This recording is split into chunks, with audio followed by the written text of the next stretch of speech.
Good evening, ladies, gentlemen, and MBs, and welcome to D-Tier Podcast, Warui Deshou. Yeah, I'm getting the jokes in early. I want to get them off out of the way early on as much as I can. But as we often say on this podcast show, sometimes that can be good. Even D-Tier characters can perform well. Just put it out there. I mean, I've been scrub killed many times by low-tier characters in the many fine games I've played over the years. But regardless, I'm Shadon. Joining me, of course, from across the pond close by is the Soul Doctor. Comfortably mid-tier in the game of life, I assure you. Oh, well, are we going to start doing the ranking? Like, which profession is best in Game of Life? The board game. It's all cards, though. So, Man, you could end up with you could end up being a pilot and earning 10 grand somehow. It's been what a dated. That's so fucked up, dude.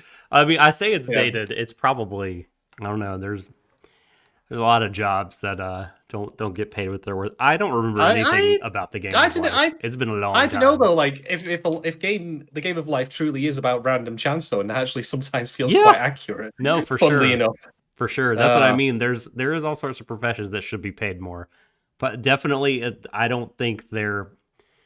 And we're talking about a commercial pilot, right? When you say a pilot, not just like a side thing, like a biplane. We're talking about like working for like JetBlue or something, right? Yeah, we're talking about like proper professional, like full uniform. There's no fucking way they make 10 grand. Just that I would, if there are any out there that is happening to, y'all better unionize. That can't happen.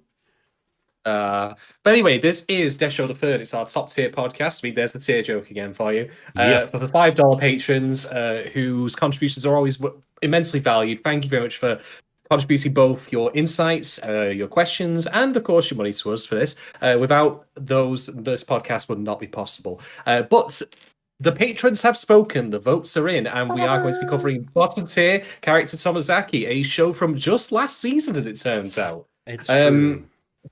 It's weird. Yeah. It's weird that we're covering something that's not currently airing, but is still so very recent. Yeah, and now I'm going to expose my own laziness here because what I really should have done is check if it was on the polls for the previous time around to see if it was suggested to be picked. I don't think so. Well, my memory is some shit, so I won't. You know what? We're already. I look it up while you filibuster. I mean, we're already in May at this point. As far as I'm concerned, I can barely remember what happened 2 days ago. So, that's how it is. But yeah, we're covering this show. This has been suggested by Rackham, one of our patrons. Thank you for pointing this up there, Rackham. One thing I will note, just from Rackham's perspective here, is that he and, of course, other people will potentially have seen this show. I did not watch this while it was airing, and Doc did not either. So this is my first exposure to it. And so therefore, I'm operating only under the knowledge of the episodes I've seen thus far. Everyone else has the fullest picture now of what the show is. So I'm probably going to say stuff that may eventually be proven true or untrue with the passage of time. In fact, that's one of the things that I recall A&N. I think it might have even been our fellow guest, James Beckett, who covered this show, if I recall correctly. It might be. It was someone on A&M, but I for some reason think it might have been James. But point being, I remember them saying, like, oh, it's actually gotten better over time as it goes along. And spoiler alert for my opinions on this show, I sure hope that's fucking true. Well, do you want to... Do you want to do the deal where we kind of lay things out as far as our broad thoughts before we get into the questions and stuff? You know what? I think we shall. We shall. Okay. By the way, I'm looking at the polls from the winter.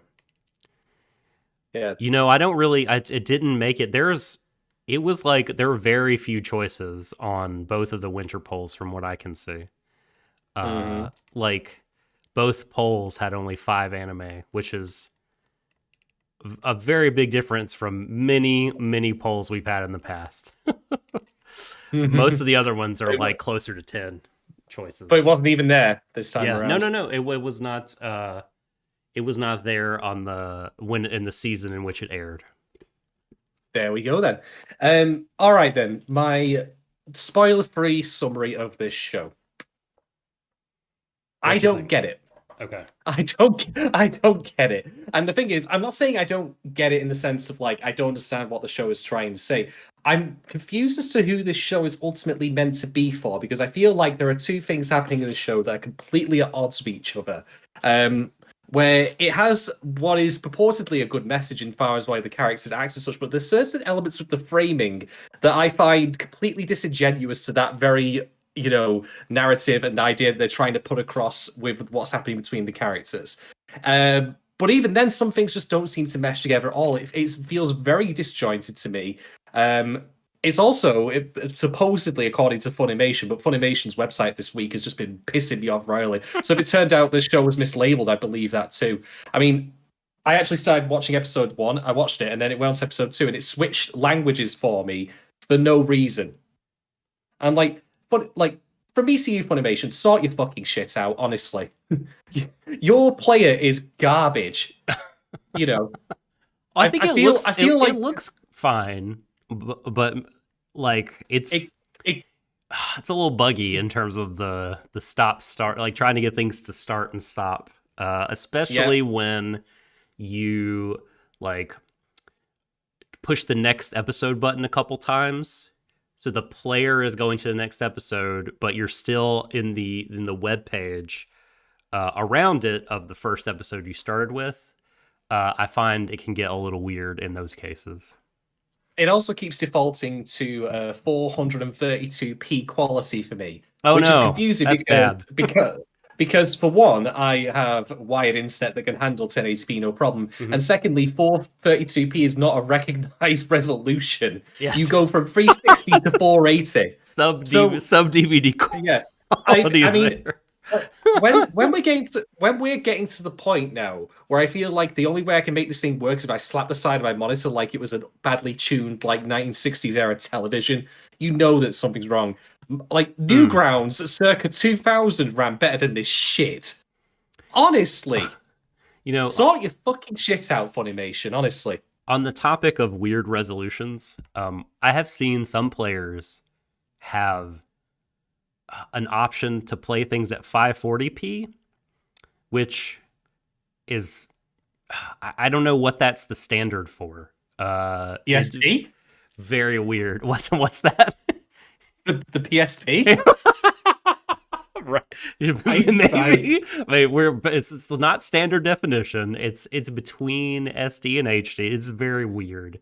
I think it's 2B TV maybe, in which some things are at 540. Maybe they're just like trying to upscale things from standard def or broadcast, and it's like, we can only get it up so high because these masters are not good, or who knows. But yeah, 430 is a weird one I've never seen before. Yeah, it's just a piece of shit. But the reason I'm bringing it up is because Funimation classes this show as comedy, and I did not laugh once during any of these 4 episodes. I found the comedy to be tepid, predictable, and crap, to be honest. It was, and not offensive, it was just unfunny. It was just lame, to be honest. I do think there are some good messages buried in the show that are being passed on to the lead character, Tomozaki. But unfortunately, they're also in service of an agenda that I want to believe will ultimately be turned in on itself. Like this philosophy will how should we say, this goal-driven exercise will ultimately be dismantled in the end. But part of me also thinks that certain elements of the way the show is constructed mean that won't happen. And I'll get to that later. So let's put it this way. If I had watched these first 4 episodes of my own volition, I would not be continuing the show at this point. Okay, well that's a good. It's not. Okay, all right. I thought you were done. Never mind. It's not. It's not actively offensive. No. It's just. Well. Okay. We'll get to that. We'll get to that. Maybe. It's not. It's not actively offensive. I think it has good intentions, but sure. The road to hell is paved with those, isn't it? Indeed. But the thing is, when I said before, I don't know who this is for. I can think of 2 groups of people, but I don't see either of them being served very well by this show, which I'll explain in a bit. It's like it wants to have its cake and eat it and appeal to both of these groups, but they are mutually exclusive to each other in terms of servicing them at the same time. But we'll get to that later. So yeah, I'm unimpressed. Depending on how the show ends, You know, Mm. I can definitely see me being a lot more warm to what the goal is. Like you said, if the end of the show is the fact that this kind of gamification of social interaction proves. It's very conventional, like standard as well. I should point out. Like this is straight. This stuff here without getting to it right, is straight out of the playbook of what you should have done at a certain point in your life. This is something we discussed in Horimiya, which is not the last time I've been referencing that show in comparison, by the way. But yeah, like not only is it gamified, it's also like the most standard. Hey, you gotta do it at this point, or you're lame. You're not cool. This kind of thing. It's like conventional attractiveness driven kind of crap. So, but again, we'll get into that specifically in a bit. Sorry to interrupt, mate. Oh no, you're good. So if the show ultimately says this like framework is insufficient, and not just insufficient, like the reason to abandon it is not because it's not good enough at achieving, but because it's like wrong and flawed. And the way to approach life is with, ultimately like kind of the core attitude that Tomozaki seems to have of like sincerity and, things like that. Like then I could see like me again being a lot more in favor of kind of the premise and what this is about and who it's trying to appeal to. People that are in on the joke that know this is not the way to score points. You know what I mean? Not to do well. But up to this point, we don't know. So I have to work with what has been revealed through these first 4 episodes. For me, this show has been an incredibly difficult watch for a few reasons. One is that secondhand embarrassment is my kryptonite.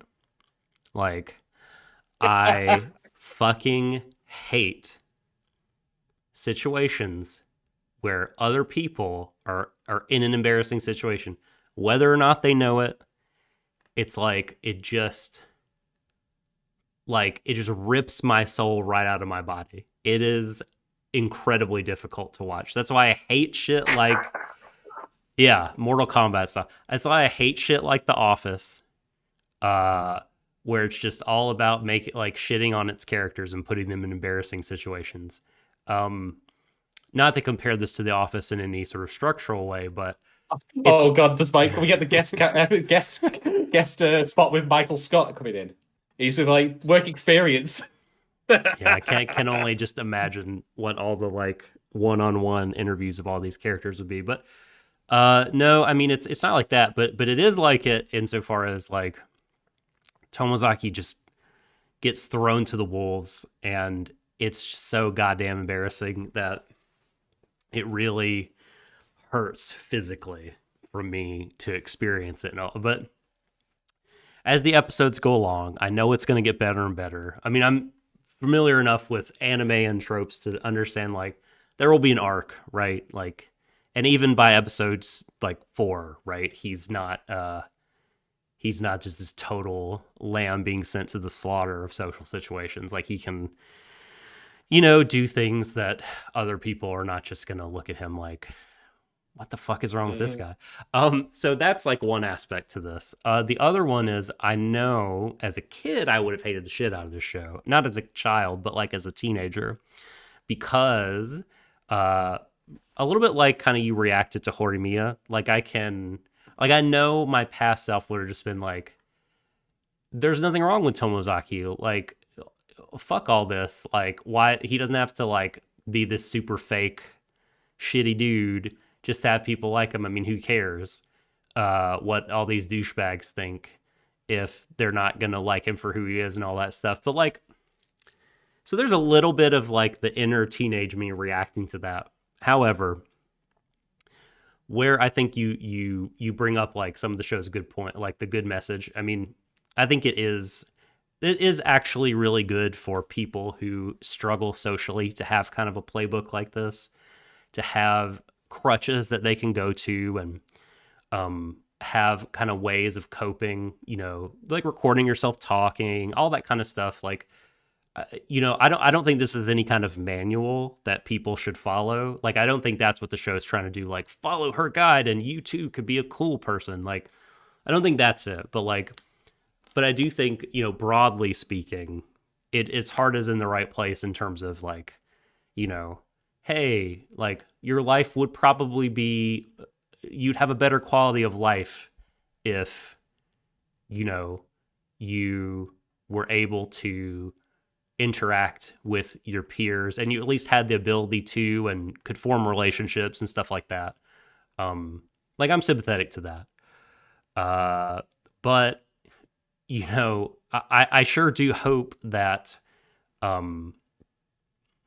that the spark of sincerity in Tomozaki is not snuffed out, because like, man, sometimes it really does feel like, like Aoi is very much like who knows what she's thinking. Like she's totally gamified everything, and it's like you don't want to approach life like that. I mean, not all of your relationships. Clearly, she's playing the long game and just trying to distract him from practicing TACFAM so he can eventually loses to her in it. That's brilliant. That's brilliant. So, do you know what's funny about that suggestion, by the way, is that that's not entirely plausible. I know. Well, all that to say, I got into way more detail than I should have and wanted to, but I'm mixed on it. Like, I think it's interesting. I'm curious how it will go, what will happen. I think I laughed at it more than you did, but I don't think it's as funny. Well, I did laugh at it all, so that's easy. Yeah, I don't think it's there are a couple times it made me chuckle, but like I didn't laugh at it as much as like Horimiya, which I found genuinely really funny. But like this one, not so much, because I think I'm just like, I guess I feel too much identification with Tomozaki in that period of my life to be able to laugh at him and the situations he's going through. You know what I mean? Or laugh with him sympathetically. I just sort of am cast back into that time and think, God, I would have died 1,000 deaths if I was in this situation. It would have been awful. Yeah. So, but it's fine. It's all right. It's like I'm like I said, I'm going to see it through.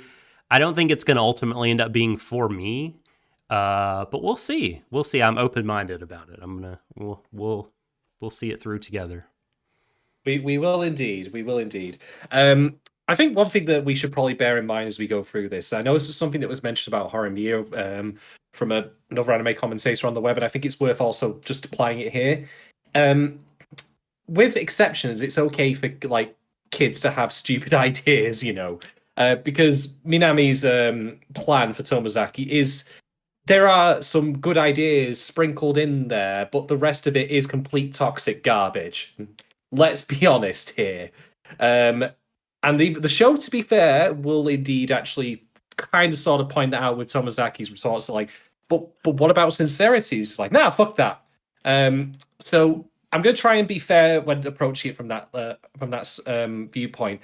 And I also do think to myself, like, I'm going to start getting into my top by this, so I'll just simply start by saying that part of the reason I also find this topic tricky to cover is because, let's be honest here, Tomozaki's opinion of himself and his emphasis on his physical immutable attributes with how he was born and stuff like that, that is, to be blunt, the basis of incel philosophy. I was going to say, like, my man brought up facial bone structure.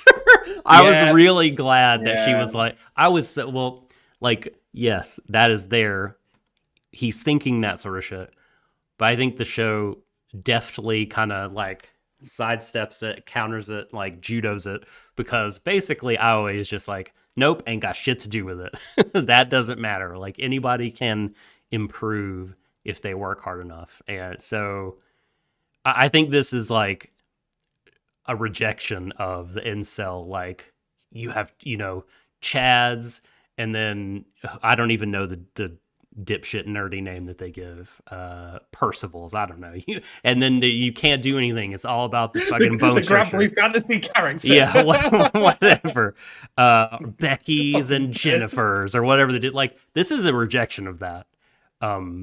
because that's what kind of Tomozaki thinks in the beginning. But like, the show is all about like, hey, with effort, like you can get better at life and relationships. Mm-hmm.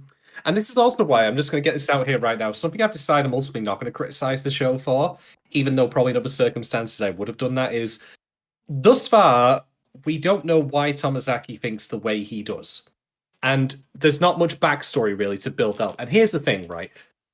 Sometimes with the shows, I would probably be like, I want to see this. I mean, we see this in Horimiya. We see this in Wonder Egg Priority. We've seen it in Sing Yesterday for me. I could keep going on and on and on. And there have been shows where I've criticized them for not showing the backstory, like MMO Junkie. Why is Morioka neat? I don't fucking know. Never bothered to tell. The show never bothered to tell me, and that was one of its biggest flaws, in my opinion.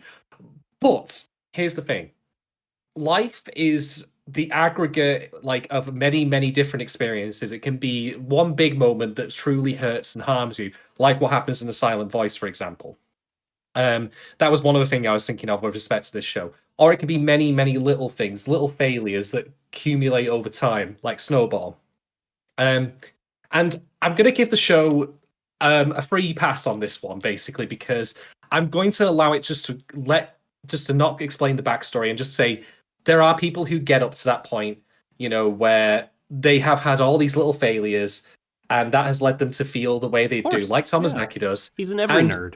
You know what I mean? Yeah, and every nerd, yeah. And so I'm going to allow it, because I think ultimately what's more important here is the journey out from that rather than how he got there. But yeah, anyway, right. We're getting dangerous zones to talk about. I know you and I have got a lot to talk about. So we do. Firstly, though, we're going to get into creatives, then we're going to go to Patreon questions, then go to our own talking points. So I'm going to pass the baton over to you. Well, you did mention the fact that this is our top tier Patreon podcast. And in case anybody's wondering who's listening to this on the free and thinking, what? They released this a week ago to their patrons? I want to get on this shit. Well, let me tell you, you can. If you go to patreon.com/Warui Deshou, that's WARUI DESHOU, and you can select from one of 3 budget-friendly tiers. This show, Deshou the Third, is on the $5 tier. And if you sub to that, you get everything we do, anything and everything we put on the Patreon, and anything and everything that happens on our Discord. You can ask questions of all the shows we cover that we have to answer. You get all of our content before anyone else does. You get video game content from us, Let's Plays, streams. We do game nights. We do game nights, movie nights, etc. on the Discord. There's a lot of really fun stuff. We got a great community. It's totally worth the $5 in my opinion. So head on over to patreon.com/Warui Deshou and subscribe. Now, let's get into the people holding the pens and pencils and or microphones. A bottom tier, almost said bottom tier. You don't want one of those. Bottom tier character, Tomozaki. So this was a light novel series. I should say is not correct because it is still ongoing. It is a light novel series by Yuki Yaku. Insert Shadon joke about having Yuki Yaku at a restaurant once but getting indigestion from it. Har har har. Oh, am I getting predictable in my old age? You may be getting predictable. So Yuki Yaku, and illustrated by someone called Fly. Buzz. Literal Fly. It started in May 2016 and is published by Shogakukan. In Japan, Yin Press is doing the North American print, and the translation is by Winifred Bird. If you are reading those and enjoying them, give a shout to Winifred. There's a manga adaptation of this, which of course, right? This is very normal for light novels before they get turned into anime. It has, I didn't list a mangaka, but like, I don't know, maybe it's just like story by Yuki Yaku, you know what I mean? I know the art is by 8 Cheetah, 8 spelled like the number 8, Cheetah. And it is serialized monthly in Monthly Gangang Joker, which is a Shonen Square Enix mag. And it's been going on since December 2017, and currently there are 5 tankobon volumes of that. So, but the show was adapted into an anime, and it ran from January to March 2021. The director, Shadon, is Shinsuke Yanagi. Directed a whole bunch of shit that I have never heard of.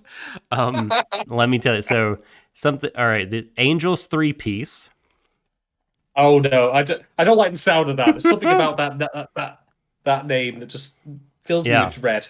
Angels 3, and it's the number 3, and the word peace, not like world peace, but like a piece of pie. But the 3, that's why I thought, that's why it was like the 3-piece. Oh no, the 3 and there's no space between the number 3 and the word peace. So make of that what you will. Momokyun's sword. Ryokyubu SS, and Ryo's work is never done. So Yanagi directed all of those, and they've been involved in other things, but those are where they play the same role that they play for Tomozaki, and that being director. The head writer, Fumihiko Shimo, was the head writer for Amagi Brilliant Park, which I've heard great things about, but I haven't seen. And then a lot of like early Kyoto Animation stuff like Clannad After Story, Full Metal Panic Fumofu, and then more recently of KyoAni, the Myriad Colors Phantom World, Gravion and Gravion's Y. Those aren't KyoAni, I don't think. Those are Masami Obari mecha shows, I think. But very fan servicey mecha shows. And then the Ryuo's work is never done. So if you like this writer-director team, maybe you should check out the Ryuo's work is never done, because they both worked on it in their same roles. And then Shimo wrote Talentless Nana, a show that I've heard good things about that I'd like to watch from last year. So let me know if that show's good, chat. So as far as like writers and directors of individual episodes, folks, information was scarce. I did searching. I couldn't find a ton. I found names, but like I want to give context, so I couldn't really find records of what they had done before. The one I did find was the director of episode 2, Kana Kawana, directed some episodes of Bloom Into You, Banana Fish, and Dororo. Dororo. I do too many rows. It's Dororo. So those are our writers, directors. A couple of Seiyu shout-outs. Let's tick off our main characters here.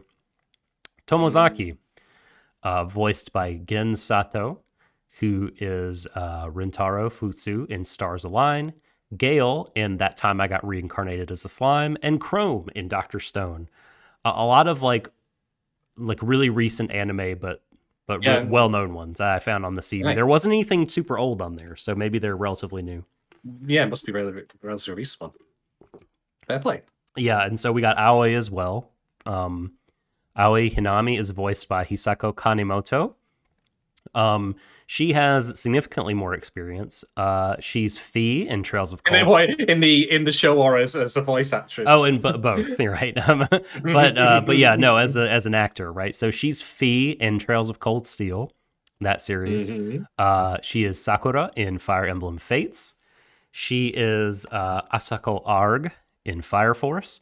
Asuna Watase in Children Who Chase Lost Voices, the Makoto Shinkai movie before he got mega famous from God damn it, Your Name, thank you. It's Doc. Why do you ask? No, Children Who Chase Lost Voices. It's sort of him doing a Ghibli in some ways, but it's I like it a lot. And she's Asuna from that movie. She Kanemoto is also Atra from Gundam Iron-Blooded Orphans, and Ika Musume from Squid Girl, the collection of Squid Girl, animes, the Squid Girl cinematic universe. I see. So yeah, and those are our 2 main Seiyu, and that's what I got for creatives this week. I was just going to add, actually, something I want to mention about the show in general, now that you brought up the voice actors, is this, and this falls into what I think is a trend that I feel fairly confident is holds true in my experience, which is I rarely, if ever, have a problem with the voice actors in a show. Either they're fine and I don't have much to say, or holy crap, they're absolutely fucking nailing it. I mean, the guy who plays Ash in Banana Fish, for example, like, standout performance. Being fucking nominal. I know if you always get Joe Nukarin or anything like that, all the class, but I rarely find a voice actor I find actively grating unless it's a legitimately terrible show all around, like some of the garbage I've talked about in the past. And in this show, for all that I have problems with certain themes and messages that this show has, the voice actors are doing a fine job. Tomozaki is handled really well. I think Minami's also handled really well also. I think they're doing a bang-up job. I just wish, like so much other stuff that I've covered on this podcast and talk about in general, I just wish they were served by a better script. But what do you do? What can you do, eh? What can you do? Well, what we can do is we can go on to our Patreon questions. That's true. That's our next segment. Well, so I'm mostly the same as far as Seiyu goes. The English dub is a whole other story because it's our native language. It's much harder to impress me actually with English voice acting for anime. But for it, I'm getting to the point though, I think, or have done in recent years, that I never, like you, rarely, I guess, think that there's like a really bad Japanese voice acting performance, mostly because, hey, it's not my native language. So that gives it a boost, I think. But I have noticed whenever the performances are by the numbers, kind of rote, like there is some anime voice actorishness that can happen. And in shows like this, it can rear its head, especially with a supporting cast, because they are just stereotypes. And those stereotypes are also voices too, not just the looks. I mean that's the difficulty in untangling that. Can you truly give a great performance for a character that is written as a stereotype? Mm-hmm. That's a question I can't answer right now and won't answer right now. So again, even when we get to characters like those, like all the other girls who I can barely remember any of their names, I'll mention them by the colors of their hair. I'll do the trick. I remember Izuzu was one of them.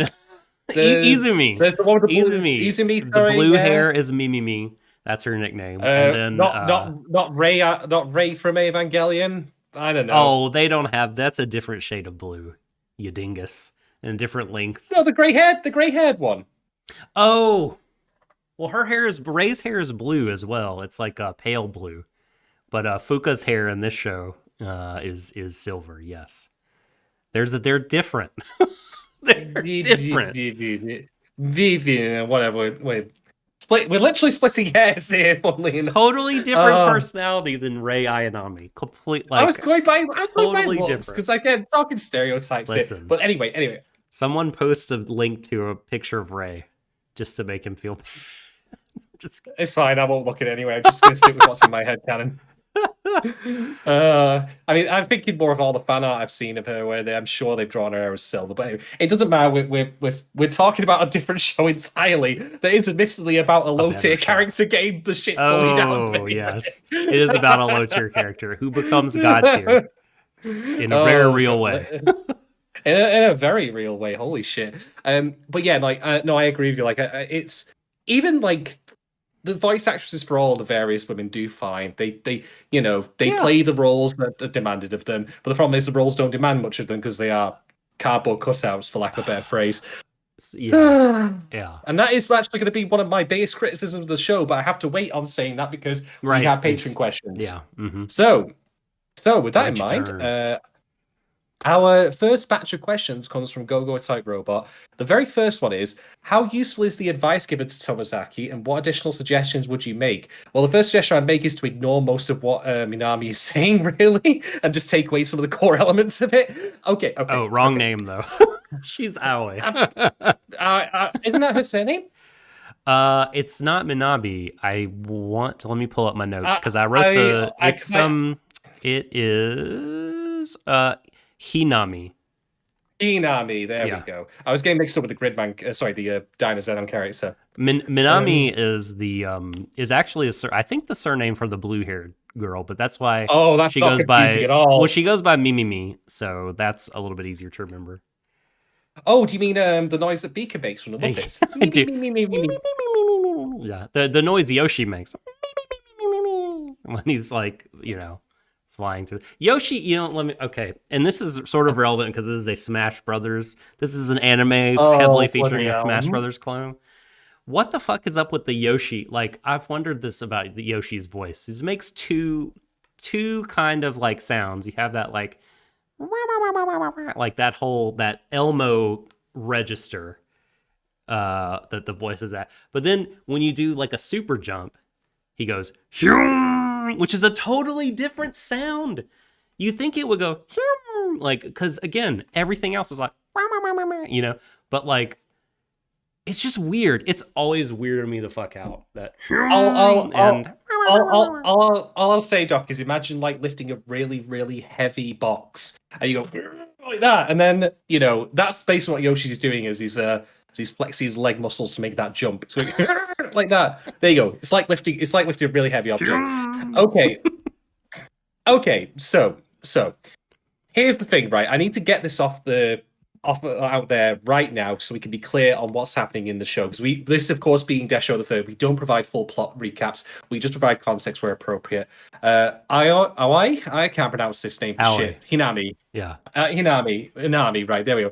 Hinami basically sets Tomozaki after they meet by chance, because it turns out that he is the top gamer in all of Japan. Big fucking air quotes round at this one game, right? No, I stand by big fucking air quotes around this, and I'll explain why later. Okay. And she is the second best gamer in Japan at this thing. I'm just excuse this motion on the in-game leaderboards. That's what it says. As if that means shit. Oh god. Yeah. Anyway, point being. Play some real tournaments offline, motherfucker. We'll get to that. We'll get to that. But they agree without knowing who each other's identity is, because of course they have online user tags, to meet up after playing a couple of games together online. He's like, holy crap, thinking he's a he, of course. She's a he, rather. Is really good. And so they meet, and then there's this conflict. She's like, oh my god, I can't believe I got beaten by you dork. You loser! This fucking scene, man.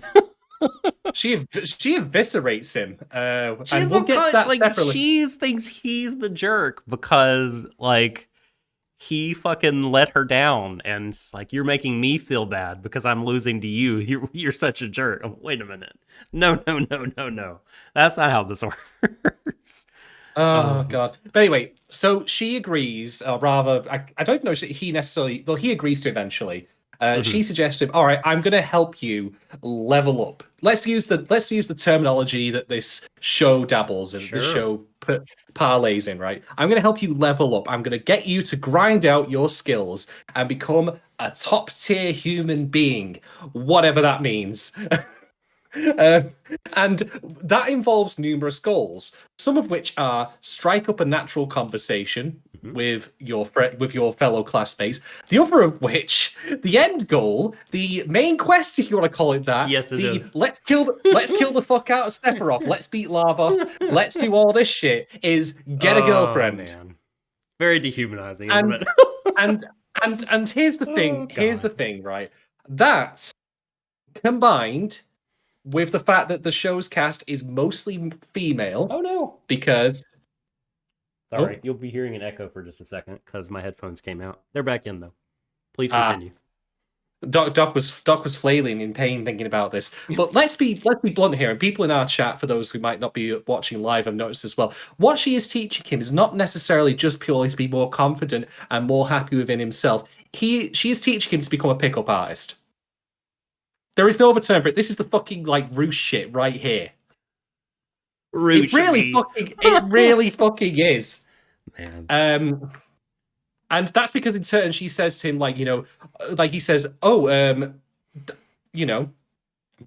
worry about sincerity. Well, Rackham points out a clerical error that the the girlfriend before your third year is a mid-term goal, and the larger goal is to be satisfied with offline life, like me, Aoi, Hinami. So yeah, but anyway, I wonder. I wonder.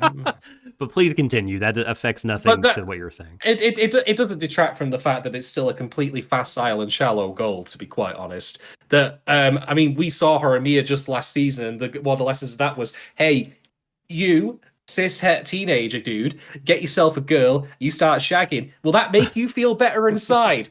No, it will not. Yeah, I mean, you would think that, like, I mean, obviously, this is a fault of. You could say it's a fault of the show. Sure, I'll buy it. Definitely a fault of Aoi, the character, because she's not asking him, like, what are your goals out of this, right? I mean, like, what do you want? Like, maybe, God forbid he's asexual, right? And he doesn't want a girlfriend, but he still wants to be happy and sociable. You know what I mean? That's like a thing that that's a set of priorities real people have. but you can't define that in terms of a quantity, though, can you? Really? Yeah. Like, do you have a girlfriend or do you not? Like, or girlfriends, even if you're into that stuff. It's a quantitative thing, but be happy in yourself is not something that can be readily defined. But all those other goals are fine. Like, I think, like, talking to people is like, and you know what I mean, like, kind of testing things out and like having flashcards and like doing these little strategies. Like, I actually think, again, for people with social anxiety or that are just super, super awkward and intimidated, sometimes they need help and sometimes they need crutches, and that's fine. And that can help you and help you be happier. Like, as part of your growth to, again, if that's something you want, right, to be social and have like friendships and things like that, and want to be able to participate in conversations and things like that, like having those kind of strategies can be really helpful as part of your growth and part of your arc to building those skills that will serve you in a more natural way. Oh yeah, yeah. And this leads me on to one of the things that I find difficult to deal with this show, which is, at this time, 4 episodes in, I can't say with absolute certainty that the show will not simply pull the rug out from under me and go, actually, she was wrong all along. Because that could very well be a possibility. We get to the end and it turns out, no, you don't need to do this goal. It's daft. You don't need to necessarily get together with Fuka, even though she's the heroine of your playthrough. Big air quotes again. Which is also one of the things that's always like, how do I even know if I like her? But apparently, Hinami's just like, nah, you good. Cares? You're both dogs. Like, you're both cute. You're both good. You think she's cute, so you should, like, pursue her. Yeah. Yeah, but I am in agreement with what you said, that there are certain tips inside her lessons that are worthwhile, and some other stuff that's related to physical appearance. Like, I'm going to be honest here. Like, it's very easy for me to say, you shouldn't really care, like, so much about like conventional appearance. But I think also having a certain amount of pride in how you look is certainly a good thing. Like, you look at yourself and think, hey, I look okay sometimes, look after your clothes and all that. Like, she notes like there's jeans are ripped, for example, which made me think again of Sing yesterday for me, because I think it's Rikuo, it was? Yeah, it was Rikuo. He, I remember he simply had scuffed jeans. So there are shoes like ideas. Yeah, there are ideas in this list that are worthwhile. But the thing is, and this is a key distinction, what she's teaching him is both a set of tools, which is, here's how you talk to people, here's this, and goals. And all of her goals are awful, but the tools are fine. I also think the mindset is bad. I think Rackham actually says that verbatim in chat. Like, I think that's kind of where the error is made, because it's really jarring in that first episode when we've seen how she is in school, but she's kind of bitchy in real life, and she knows she is. She's like, hey, this is me in real life. Like, this is just when I'm not like trying really hard. And so like, approaching like her, and her mindset is like approaching life as if it were a game to be won. Like, I hope that is not like that's the thing that gets like that Tomozaki like says no to and ultimately rejects, and the show rejects, because like like you said, the strategies and individual tips, so like can be really, really helpful, but like, you know, I mean, you said like treating Fuko like she's like a quest goal, you know, because this is the mindset that life is this game and you want to be the number one character on the leaderboard of life is bad. This is bad. It's also derogatory towards Fuka as well, because I get the impression that Hinami days has picked Fuka out as a low tier character in her own right, again to use the show's nomenclature. Right. Right. Which is just this is your first playthrough heroine, she said. So like for beginners. For beginners. Yeah, you have to. Then you move on to more. She is your starter gear, mate. I'm like, oh god. I'm gonna have more to say on Hinami and Monster Hunter, the first monster that you hunt down. Yep, it's your rusty knife. So I'm gonna have more to say on Hinami because we have a separate question about her specifically later. I do, however, have some severe misgivings that the show will actually U-turn on that and criticize her methodology, or even rather, not necessarily they won't do that, but rather if it does, there's something that I think fundamentally handicaps this show from making an effective criticism. And I'm going to have to save it for a later point. Okay. Because it's a whole different can of worms and we got more Patreon questions to go through. Okay. But I will say this, weird framing is pervasive in this show. And I'll get to that later, so put a pin in that. Oh, you mean how the camera really likes Aoi in her legs? The camera's got some weird fucking shit going on. So just put a pin in that for later. Yeah. Okay. What's the so? Do you have anything else to add? What is the question? Is any of her advice useful? Is that the question? How useful is the advice given, and what additional suggestions would you make? I mean, I think a lot of it is actually pretty useful for people who are not the overall framing the world as if it's a game, but like,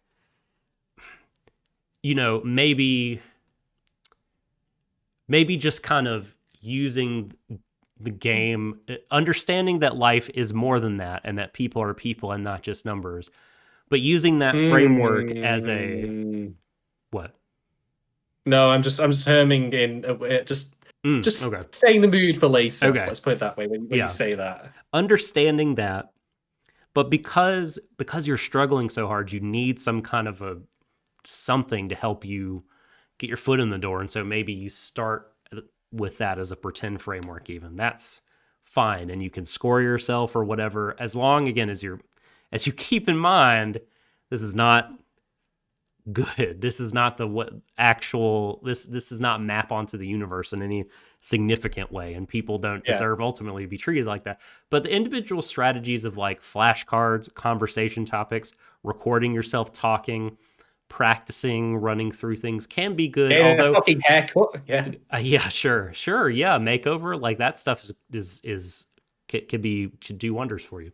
But like I think there are certainly some people with very specific kinds of anxiety that will become overwhelmed with all of that, all of the like, oh my God, so many flashcards. I have to record myself.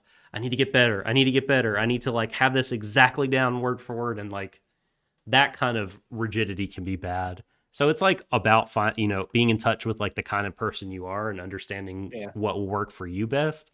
But broadly speaking, again, I think that these are like, some of these tips are quite good. I mean, I would just say like additional things. I mean, I think there are probably some good self-help books out there by people that are not Rouge V and like understand that women are people and not objects, and like, you know, just want genuinely to help other people lead happier lives.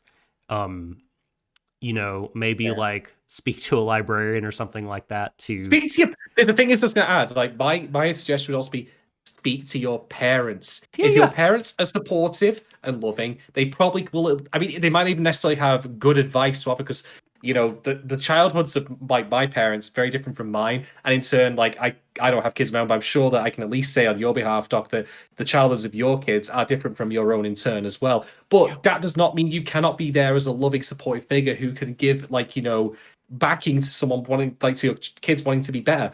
But of course, this being this kind of show, and this is also simply what I said about Horimiya, I don't even think that Tomozaki or his sister's parents actually canonically exist.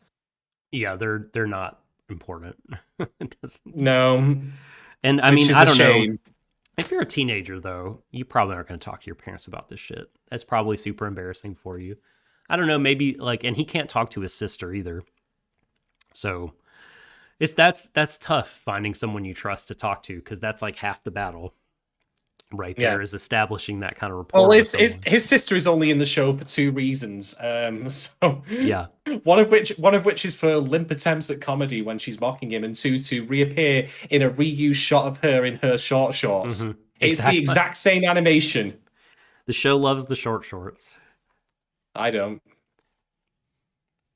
I'm not down with the short shorts. Short sell on that for me.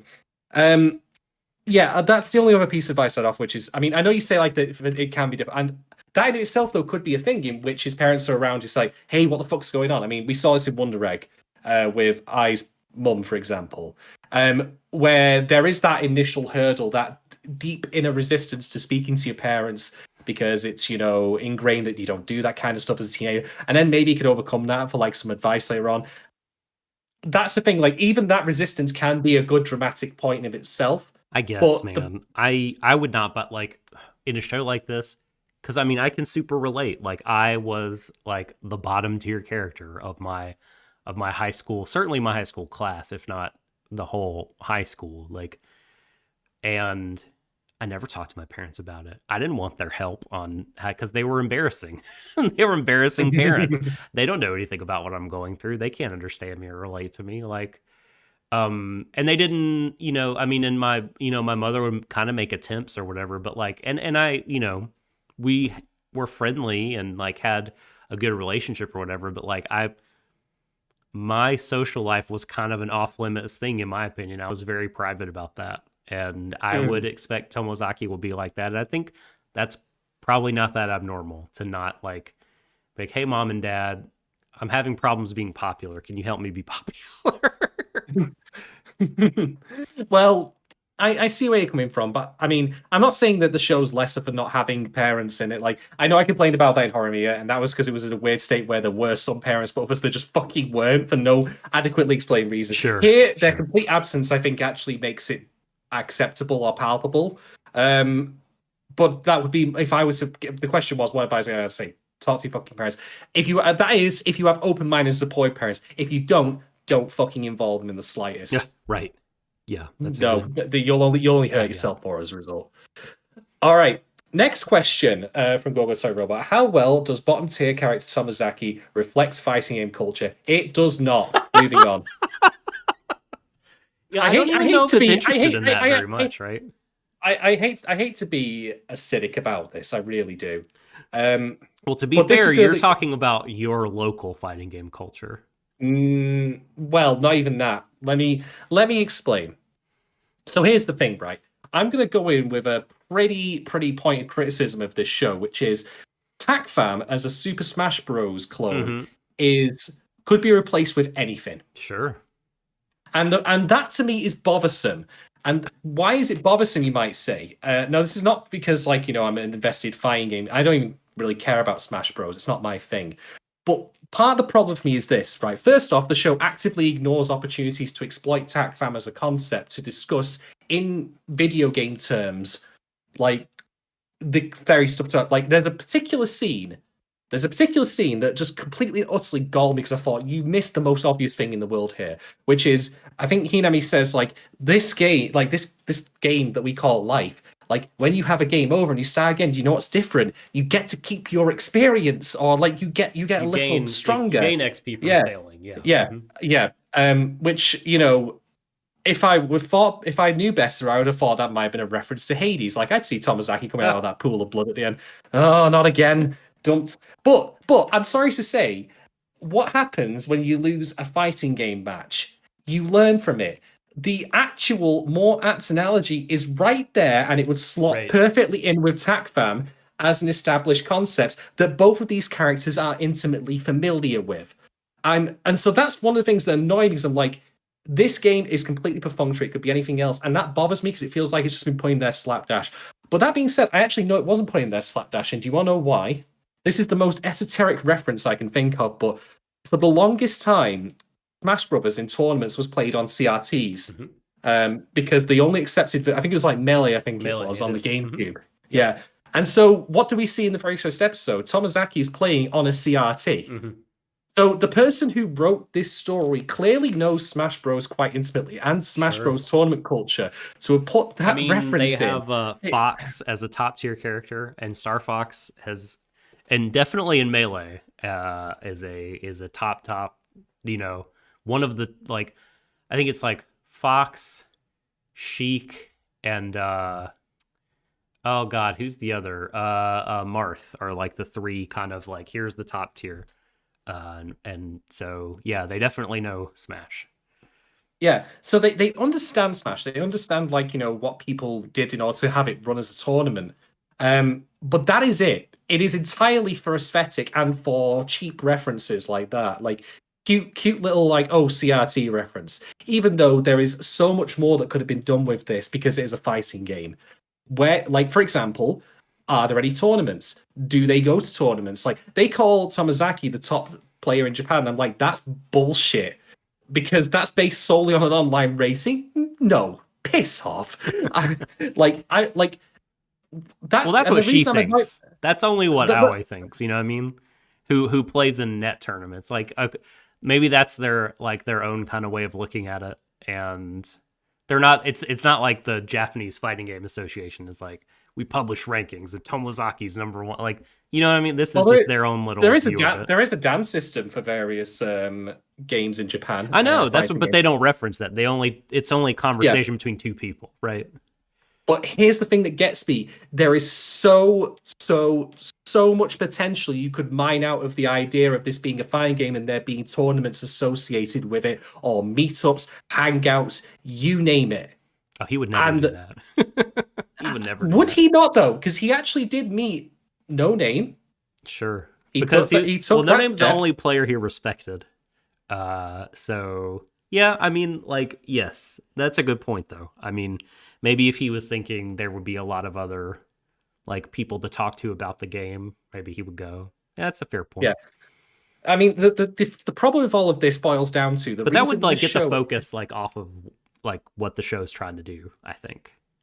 No, it could be totally complimentary, and you think I'm like talking outside of experience.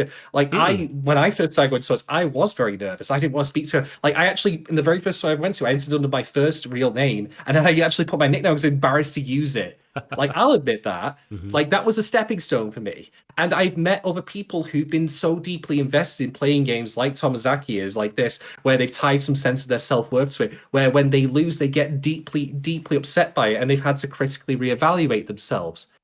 There is real potential, and you don't even need to make it the focus of the whole show. It doesn't need to be like a tournament arc or any crap like that. It doesn't need to be like the fighting game equivalent of Skate to Infinity. Yeah. It could be a background. It could be a 2-episode arc. It's there. But the problem is, TACFAM, and as a concept, is just there because it's a game that the audience knows. It is a reference devoid of substance, in my opinion. You could replace it with anything else. You could replace it with an MMO. And that... Yeah. And it bothers me because it's such a piss-away waste of potential.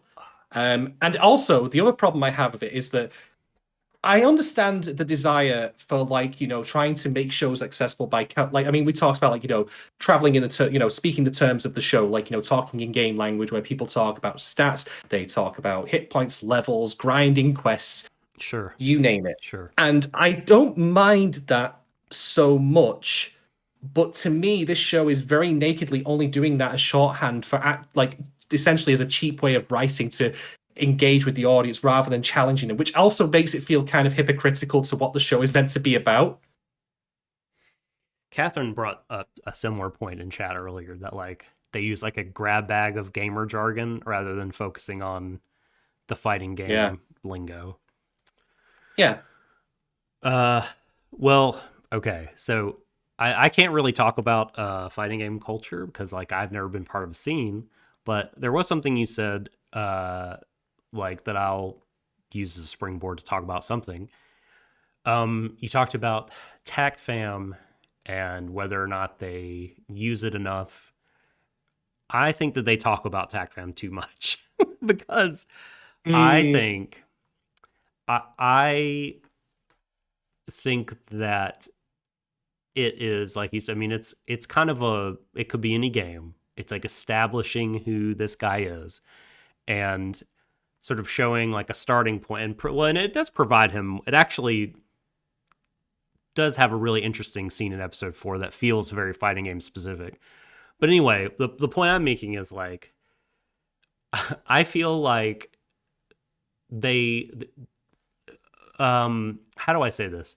Like, so besides Tomozaki, they're all normies. Like even Aoi, who like is like the second best online player or whatever, like super normie, in a certain kind of way that I'll talk about when we talk more about Aoi, because I have like a personal analog that just drove me. She just drove me up the wall, but I'll talk about that later. But like, so like, but TACFAM keeps coming up again and again in his life, giving him these miraculous ways to like interface with people. It's like, you know how I often bring up the baseball show, Big Wind Up, and talk about how like, man, like this is like catnip fantasy for this is like personal fantasy for someone who has like crippling social anxiety, because everyone is falling all over themselves to accommodate him. Whereas and I feel like this show has moments where it's like, okay, Tomozaki's really in the wild here. He's having to like talk about stuff that real normal people will talk about, or like, you know, fantasy books, things that other people or that's, you know, people are nerdy about, but it's like a pretty ubiquitous kind of hobby. Not that weird to find someone into YA fiction at high school, but like, you know, dude bro is obsessed with this particular fighting game. His desk mate is like suddenly like, hey, guess what? I want you to teach me how to play this game. Let's go over and play this game. Aoi is teaching him, and she's upset. Like everyone knows TACFAM. I feel like most of these kids probably would not give a shit about it at all in real life. Yeah. And so for me, it's a little bit like, it's a little sort of otaku bait, self-serving fantasy. You know, giving him all these opportunities to grandstand and talk about his favorite game.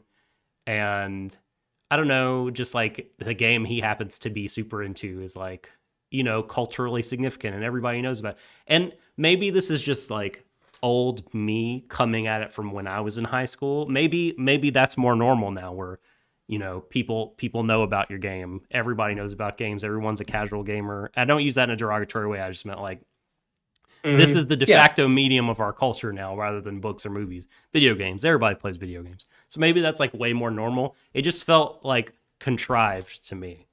Well, isn't it also self-contradictory for the show to be, as you rightly point out, say Tomozaki's having to work really hard to like speak to people, but then people will come and speak to him about his chosen like video game. It like, just seems to be giving the mixed messages. Man, it really does feel like they are.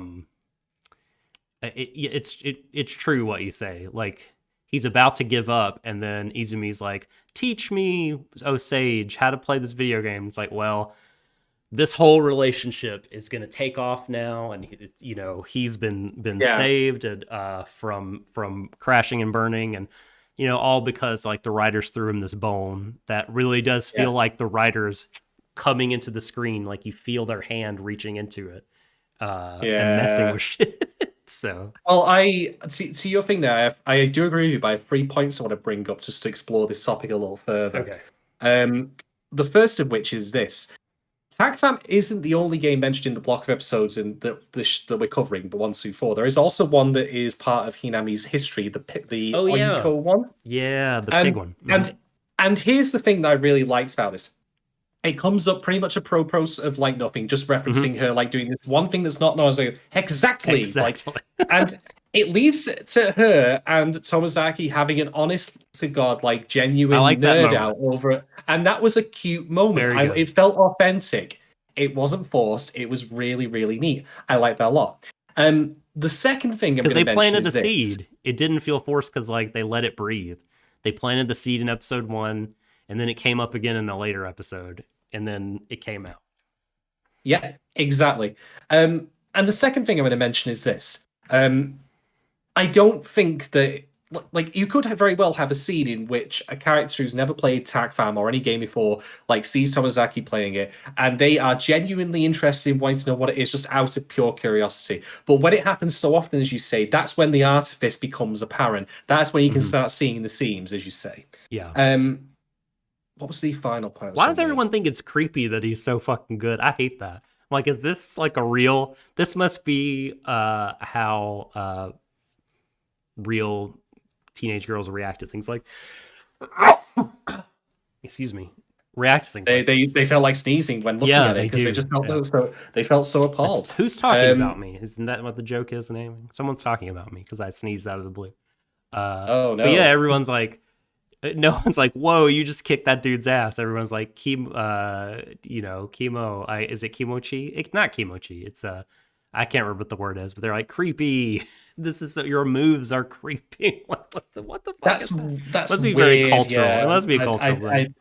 I don't get that. And the final thing I mentioned is this: like, there's also genuine joy to be found in meeting someone who actually likes the same things that you do, and you have no idea about that. That's like, That's why also I find the meeting between Tomozaki and Hinami at the start like actually kind of shocking, because what should be a like, and I'm not saying the show's bad for this, but I'm just saying like you'd think that they would get like, oh holy crap, you're into the same thing as me, but then they're like, oh, she's like, oh god, you, and she's just a rude asshole.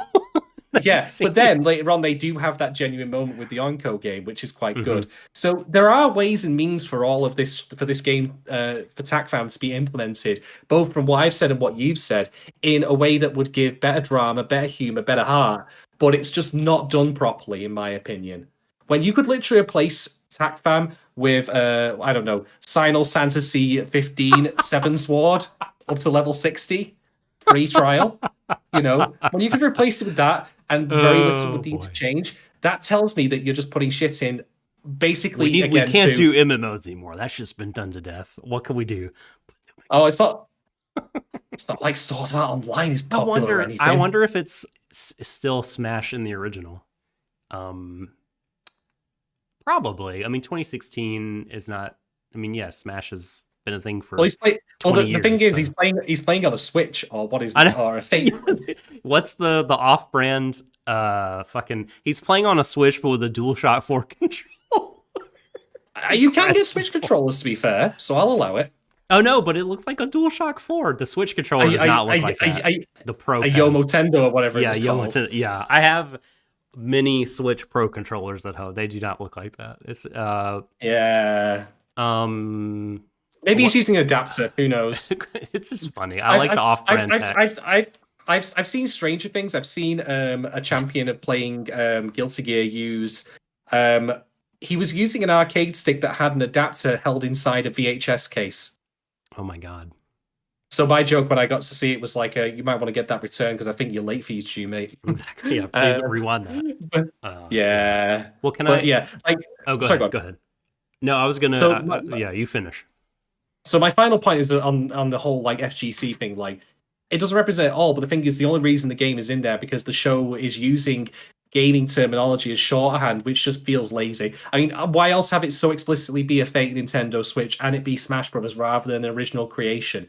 Other than just it's thing it's way you talk. We're not going to try and elevate you up or try and ask you to engage your brain a lot more. And the thing is, if the show were better at its comedy, I'd probably be all right with that.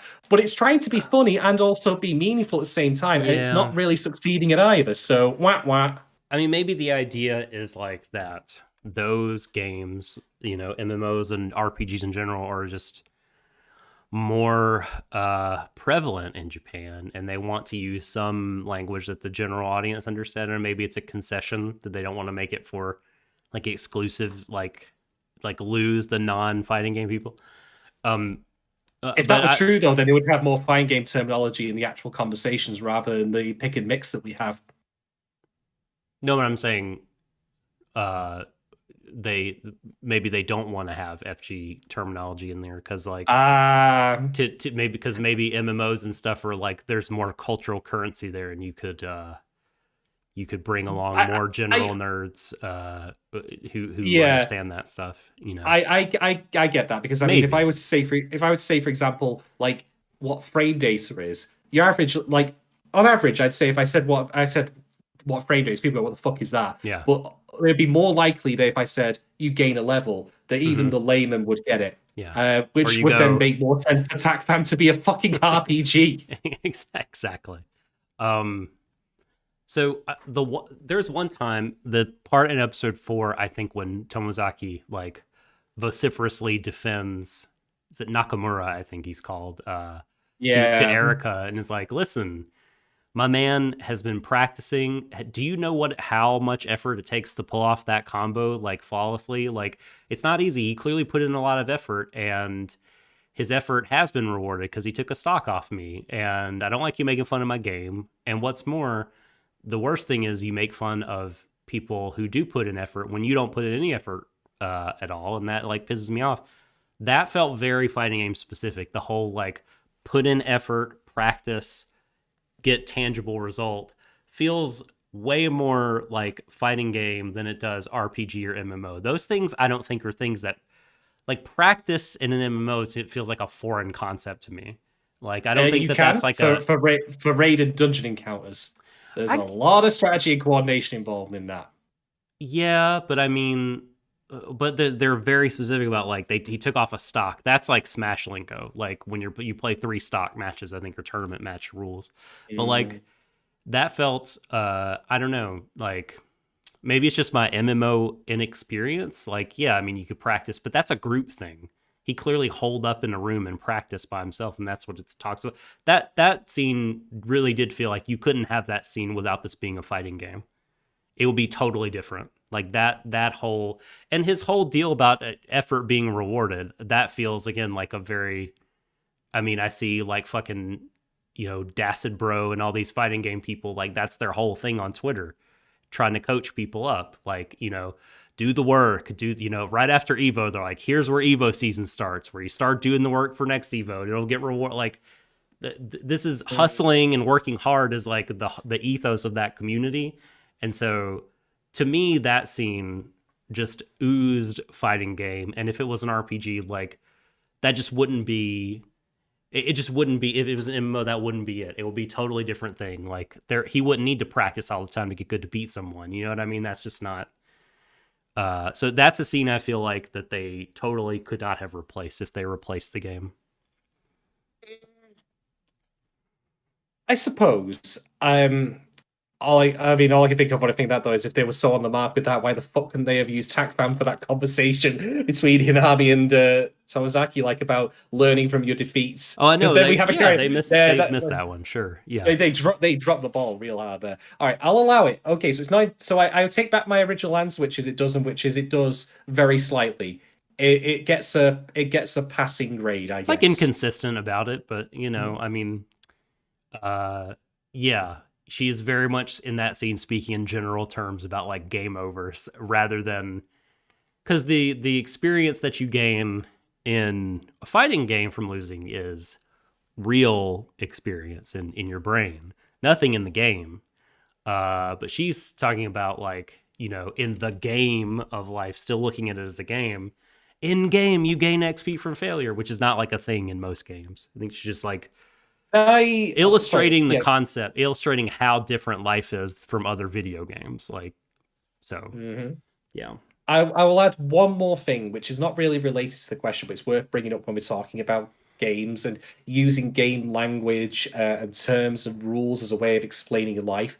There is a little bit of an inherent risk to this, and this show's not going to tackle this, I don't think, given the tone thus far, but it's very worth bringing up. This is why you shouldn't do this, generally speaking, unless you have a very good narrative reason to do it, and you certainly shouldn't do it in real life. And it goes something a little bit like this. If you get incredibly frustrated and angry at a game because you aren't succeeding, what do? You're going to rage quit at life. So what does the rage quit at life potentially involve? I'll say no more. Going on a bender. I don't know if, that's what I'll say. Just be careful where you go when you're using this kind, like, and the logical extent, the logical like end points of it. Yeah, Okay. this is very bad. There's a lot of very bad places this show could go. I mean, Gogo and Chat talked about, pickup artistry and red pilling, and you talked about Roosh. Like, that's all. Fortunately. I mean, like, I think I don't. We'll see ultimately how all this pans out. I mean, I think making the person doing the teaching a lady, at least on the surface, helps. You know what I mean? It's not a bro teaching another bro how to score or whatever. It really is someone, I don't know, who is like, I want I'd you be to be wary. better, so I need to teach you like how to be Uh, sociable or whatever. I'd be wary of that because it feels to me like, again, what I've seen elsewhere where people point out, oh, this person who wrote this like slavery apology stuff was a woman, and then you go, well, how progressive, you know?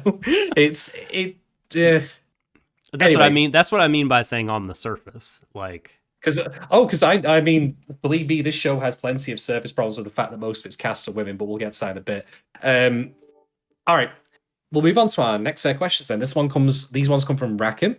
The first one goes like this: what are your thoughts on the show's disclosure that Hinami used to live as a less than ordinary person up to grade school and still uses tools like the tape recorder she gave to Tomozaki to practice speaking herself?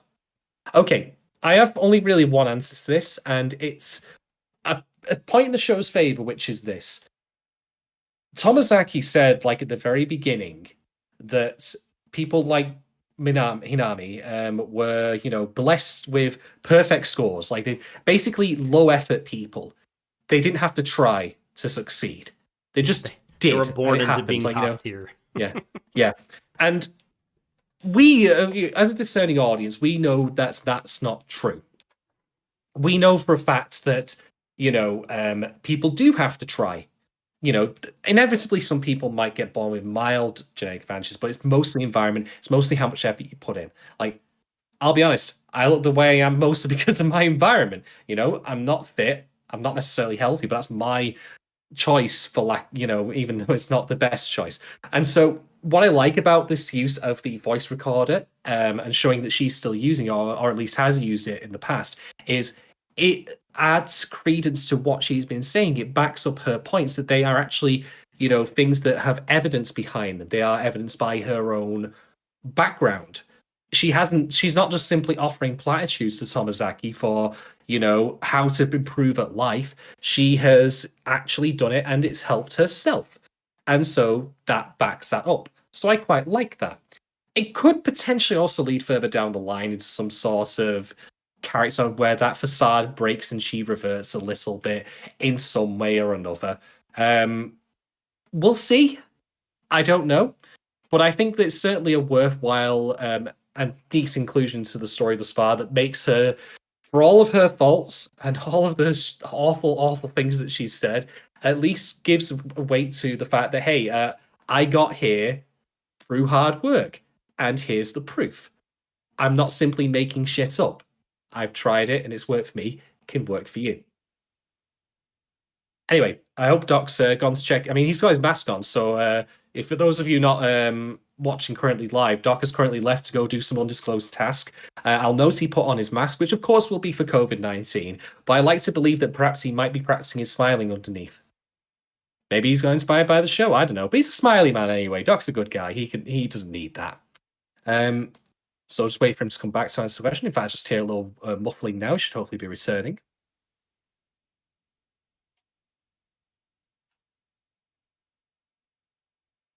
Here he comes any minute now. Da da da da da da.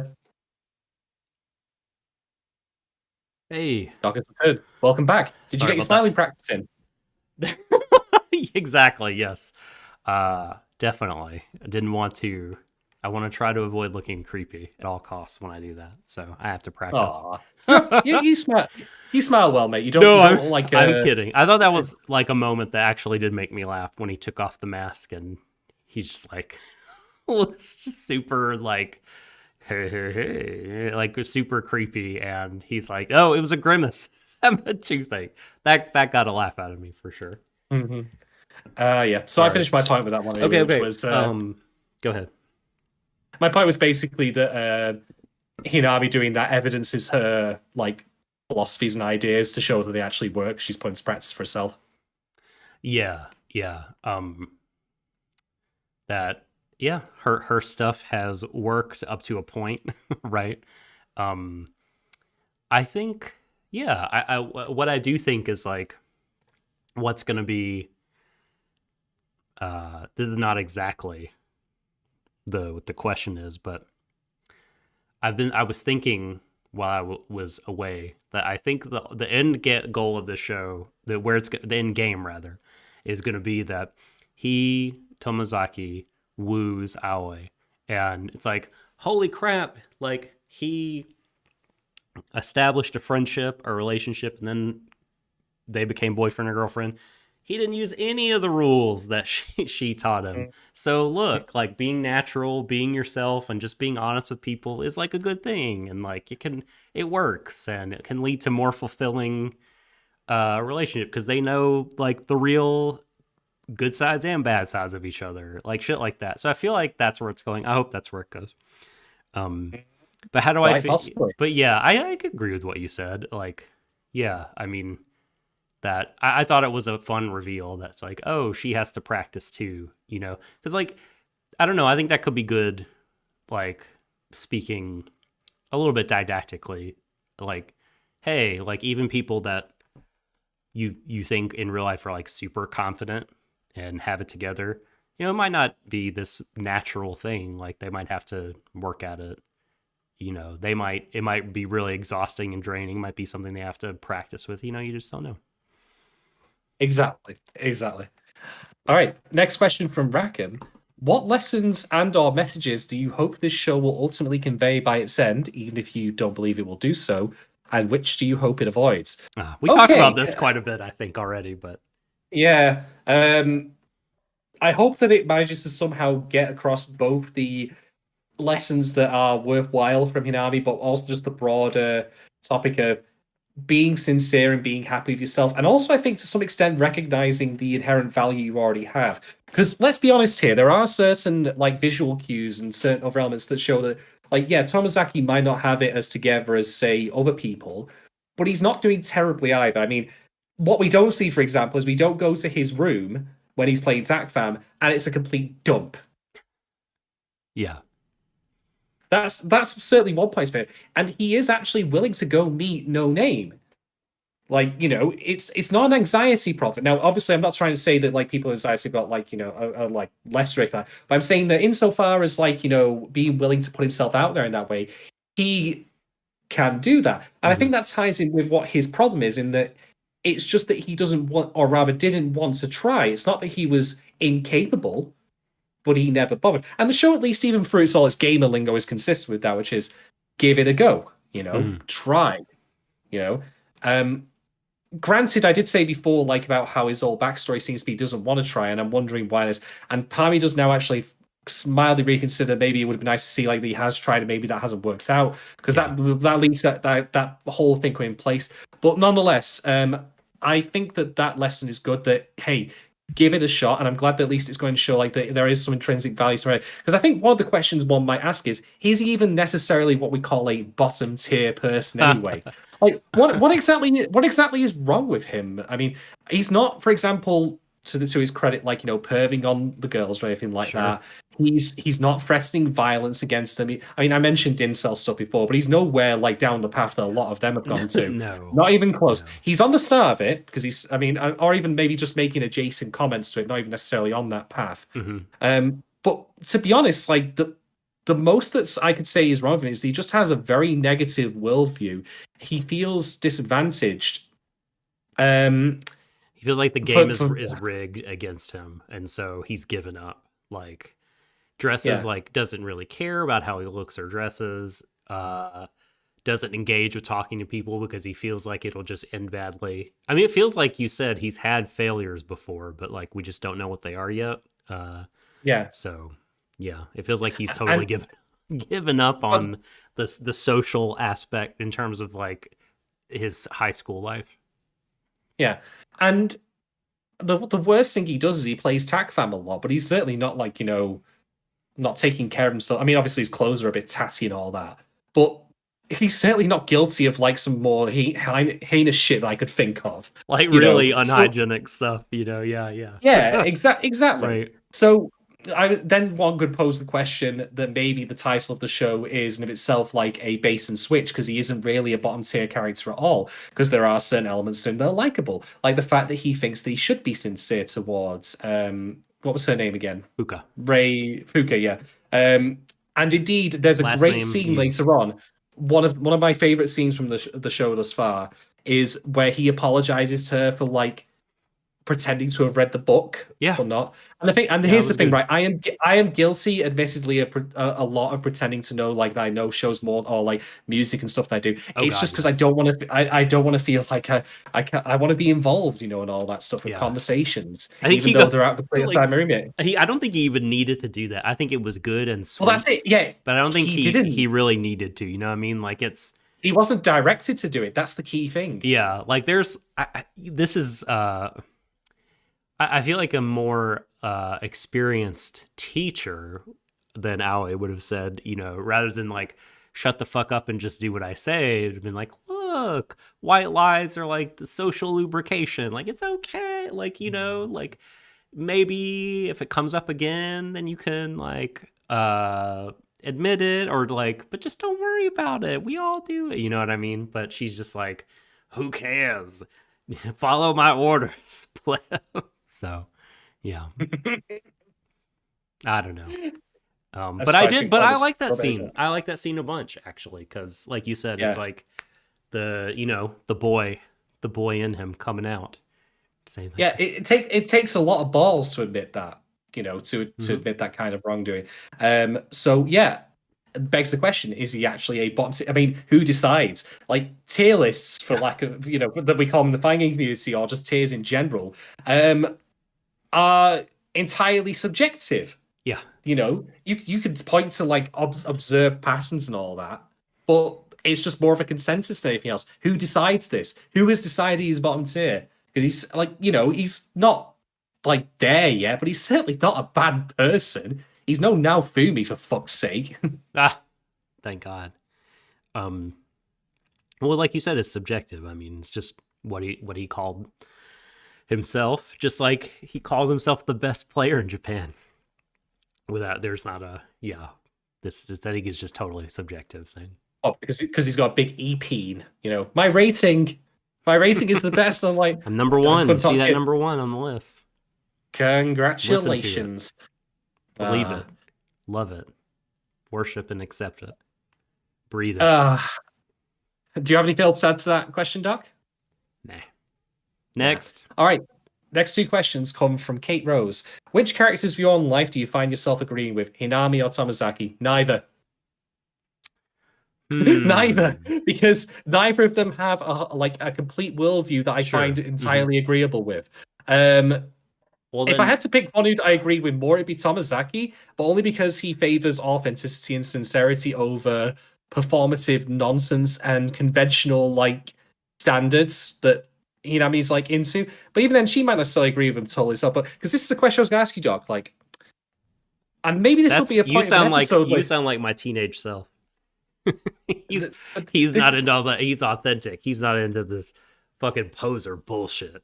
Fuck everyone. Yes. Anyway, go ahead. Ask me a question. I mean, that's demonstrable. He's trying. But the question I want to ask you is this, right? So Hinami sets the goal out for Tomozaki to find a girlfriend by some point. Yeah, before his third year begins, I think. All right. So let's turn that upside down. Why does she not have a boyfriend? Well, this is something he should have probably asked. So, I mean, that could be. I mean, I'm not going to hold it against the show because that could be something we address later. It sounds like they ended up together. Duh. Yeah, exactly. Of course it is. Of course it is. Yeah. And again, put that in the opinion that for a later discussion of how this show ultimately kneecaps itself. Oh, I think that's perfect, though. Again, I think. Well, we'll talk about it later. I think rather than neither, I'll say both because I do like, I think sincerity is important. I think being authentic is like I mean, not being authentic at everyone. You know what I mean? Not shoving it in everyone's face or anything, but like I think being true to yourself like is a much happier way to be than being totally having that part of yourself bottled up. But there's a balance, right? I mean, in that way, I think I will take some of Aoi because, like, I think it is. I've lived the high school experience, right, of being loner, like not talking to anybody, not really being involved, having it all pass me by, everyone else doing their stuff, and it's like, I could say all I want, like I'm being true to myself, but I was very unhappy, and I would have been happier with friends. That's not the case for everyone, but it would have been for me. So like, I think, and I think like part of kind of social interaction and everything like that is like meeting people halfway. You don't want to be, you can't expect with someone knows nothing about you for them to give you a real chance. Like if your shoes are all covered in mud and you look like ass and you're stuttering and stammering and can't talk to them correctly. You know what I mean? It's not really fair to expect someone to bend over backwards for you in that case. So I think she's like, right, that it would be good for him to get better at this thing, and he would have a fuller life, a better high school experience. But I don't agree with how far she takes it and her kind of overall worldview that like, hey, life is a game, and that's the way to approach life and be good at it. And because ultimately, like you said, it can be dehumanizing and can lead to like places you don't really want to go. Yeah, I actually think we probably both had the same point, just phrased it differently because I said neither and you said both. I think we were both latching onto the elements that we were agreeable buffet towards. style. Yeah, just you were glass half full, I was glass half empty, basically. I mean, I'll speak for myself here. Like, I was at a point in my life where I'd had so many failures that I was like, surely the consistent element is me that's fucking up here. I've been down that road myself. It's not fun.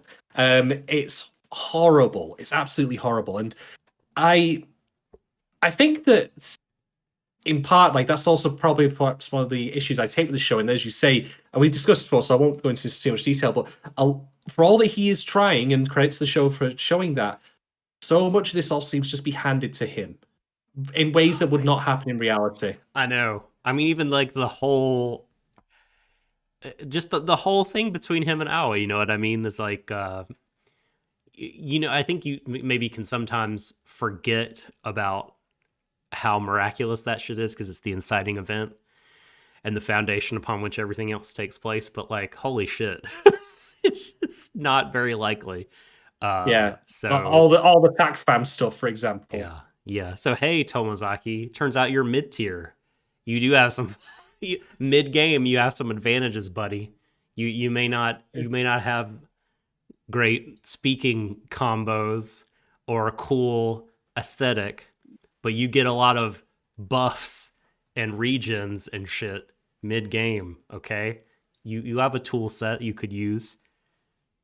Don't be congratulations, you're Vega from Street Fighter. Yeah. There you go. Hey, Vega's pretty. Vega's pretty. He's been mid to low tier from my knowledge in Street Fighter. Sure. Yeah. Okay. We'll go with that. Next question. Next and final patron question, again from Kate, is since life doesn't come with a tutorial, what tricks and ways have you tried / used up your stats and succeed at this game? Oh, that's a good question. I like this bloody question. Bloody hell. I wouldn't even know where to begin to answer this other than just to say, I suppose, one thing, which is, if I had anything I would suggest to people, because the problem is I don't want to talk about like what I've used to make myself successful, because it won't be broadly applicable to other people, it's not easy for me to like say something that would be meaningful or relevant. I don't want to go too much of my own personal life. All I'll say is this, though, because I think this is true. I know it's not easy, and me saying it so doesn't mean you're suddenly going to do it, but if there's one piece of advice I'd give, don't be afraid to ask for help. Just as a general thing. Like, I'm not in a good place. I need some, I need some time. Can you talk to me? Just take my mind off things. How do I handle the situation? Blah, blah, blah, blah, blah, so on and so forth. Because, but the best will in the world, like, each person is only their own, viewpoint. You only have your own singular perspective. It's not like you'll be able to like get the right answers for everything, no matter how hard you think about it. You'll always have that like horse blinder on. Some of the ways that I've managed to get through like the difficulties in my own life have been from asking other people for their opinions, their thoughts, and their advice. I've done that with you, as a matter of fact, Doc, on a number of occasions. So yeah, my one tip, if I had to write a book that would be 300 pages long but would literally only have the first page filled and the rest of it would be blank, would be, don't be afraid to ask for help. Difficult though that may be, give it a try. Yeah. That's a good tip. I would say what has actually worked for me, I guess if I look back at everything, just continuing to try, even though I failed over and over. Yes. And over and over and over again. Like, I mean, I was actually pretty, like, well-liked and popular kid in grade school, but then I moved to a different city, different culture. Well, say city. Almost no city. I moved to the country, to a rural area. Totally different culture. In the worst possible time, middle school, which is where like puberty is happening, things are happening, kids are mean and super assholey, and like that sent me into the negative. So I was starting from square one when I graduated high school, and then spent like my college time really just like, just putting myself out there, feeling like I had a clean slate, you know what I mean, away from high school. And I just kept trying. I'm thinking about like these early times, right, when like in terms of my interaction with the opposite sex, as a het, like, man, looking back, like I'm just sad, like how like I totally fucked it up a few times. I'm like, man, if I knew, if me now, the spirit of me could go back. Not that I'd want to change anything, but like, I feel like that could have gone very differently if I, was just a more mature person, more experienced, more, I don't know, just had a less rigid worldview and things like that. So I think, yeah, like time and practice, trying again and again. I don't know, and then reflecting, not just like blindly trying again and again, but reflecting and having like a person that you trust to talk to about and reflect with. Like, I think that all probably helps, but that's like a very long term. I don't have a quick fix. I got very lucky to meet the people that I met in college. Yeah. I'll just follow on your point there about persistence. Let's speak specifically to the goal that Tomozaki has in this, the thing that we find a bit questionable. I'm not going to lie, though, like, as much as I think that the show probably shouldn't be putting that forward as a thing that he should be going for as a way of validating himself, as validating his growth, I'd be naive to not think that there aren't a lot of men out there who think, hey, I would just like someone, I could be intimate with, know? And boys, that's not teenage boys. Yeah, teenage boys.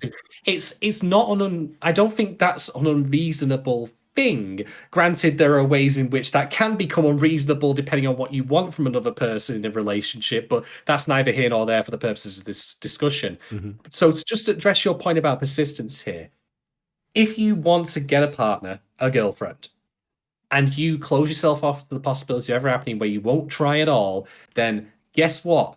Surprise, surprise, it'll never happen. Yeah. So you're 100% right. Like just pure logic dictates alone that even if you feel like you have the slimmest of all possible chances, well, what's worse?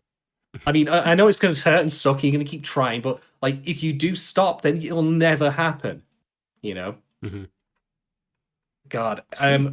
Oh, by the way, just to follow on from my previous point about seeking help, one other thing I will mention, just to be more specific, because it certainly did help me, was go to therapy if you need it. If you're in a dark place in your life, if you're really having horrific thoughts, which I won't detail here, of course, do it.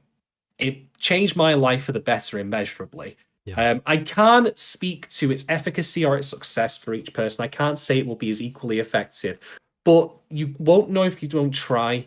And Lord knows it is better than like seeking help from other people online who don't have your best interests at heart, who ascribe to a toxic ideology of self-destruction that unfortunately has actually produced people who have turned into mass murderers. Because again, I can't help but think of the whole incel thing here, because that's where the starting point is in this show, where Tomozaki is at.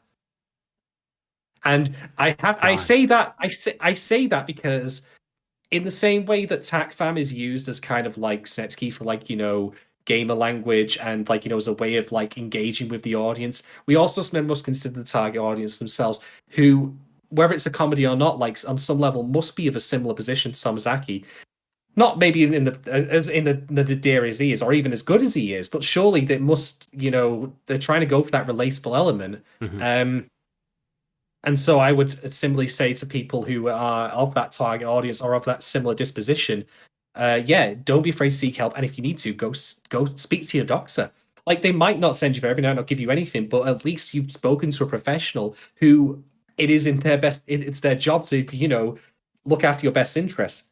I mean, certainly the batting average for doctors giving a shit about your well-being is a lot higher than people on the internet that you don't know, to be quite honest. Man, let's just put it there.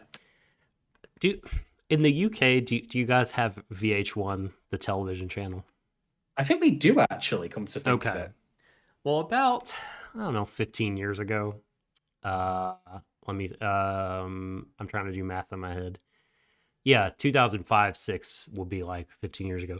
They actually had a television show. This would never run today. They had a pickup artist TV show.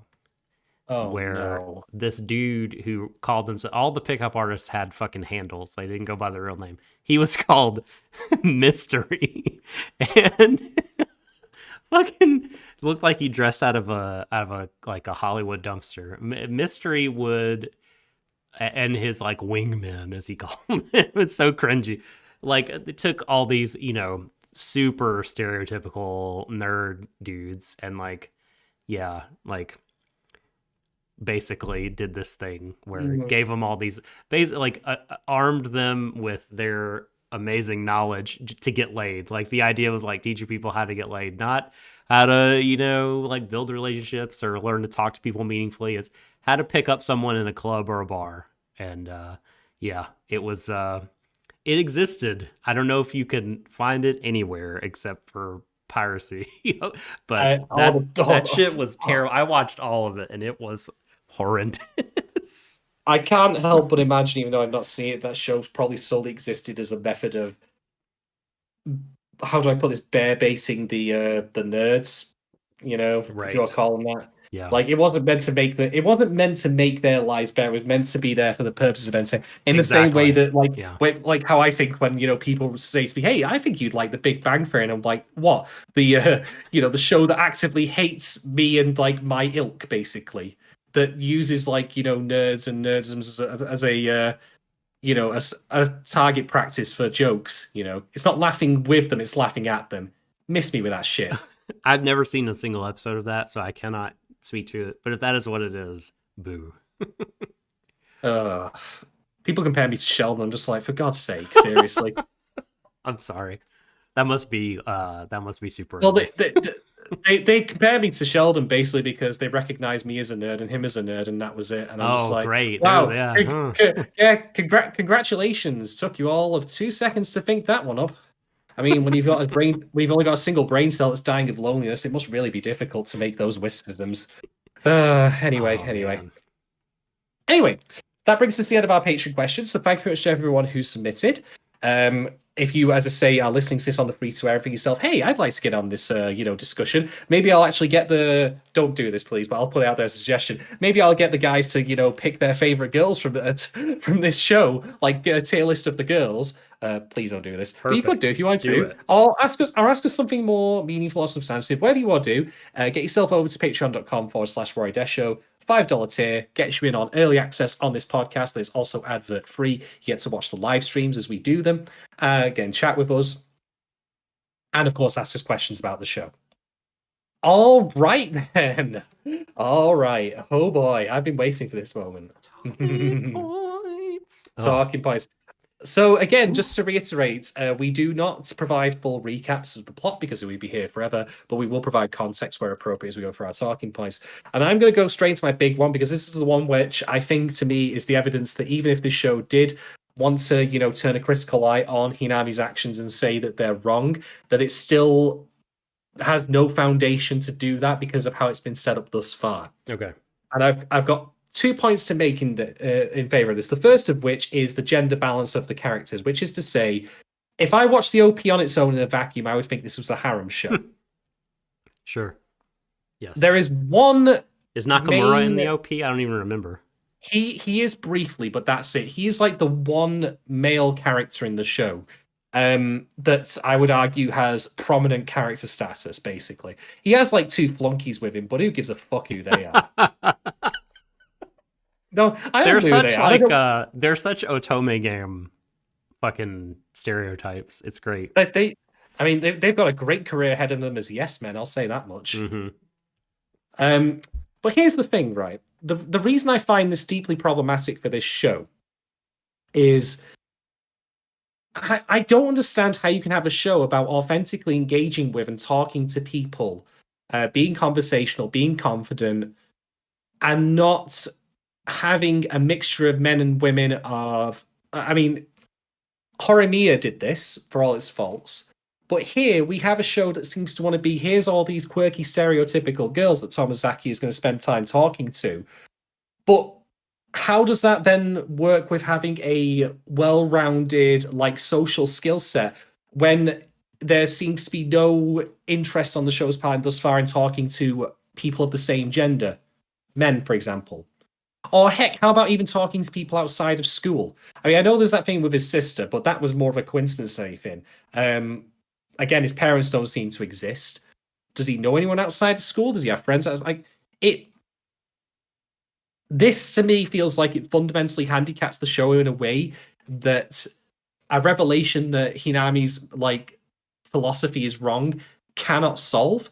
Because this is fundamentally baked into the construction and the DNA of the show, that it still has that harem element. And I'm sorry, you cannot have a show which is trying to preach about treating, offensively talking to people, being confident, and then have the rug pulled away from where it's oh, actually, no, this whole pick of ice thing is wrong, and yet still have it be, who's your best girl, because this is constructed as a harem. It doesn't work. This construction works against what the show is trying to get across. So whether Hinami is wrong or right as far as the show is concerned is irrelevant, because the show's got this framing that is dissonant to that message. You can't have it both ways here. This is what I said about it being mutually exclusive. It's a bit silly, to be quite honest. Then, I know that shows like this or shows similar to this of this ilk have this aversion to having guy characters in it who aren't anything but just comic relief or whatever, because obviously that would be gay, quote unquote. Can't have guys in our harem show. God. But I don't understand how you can then try and blend that in together with genuine messaging about confidence and talking to people. It's a bit silly. I think it's a bit crap.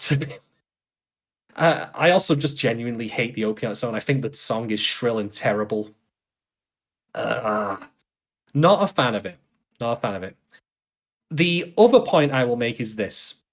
This show has fan service in it, and I've had a kind of ping-ponging back and forth relationship with fan service over the years, covering it on this podcast.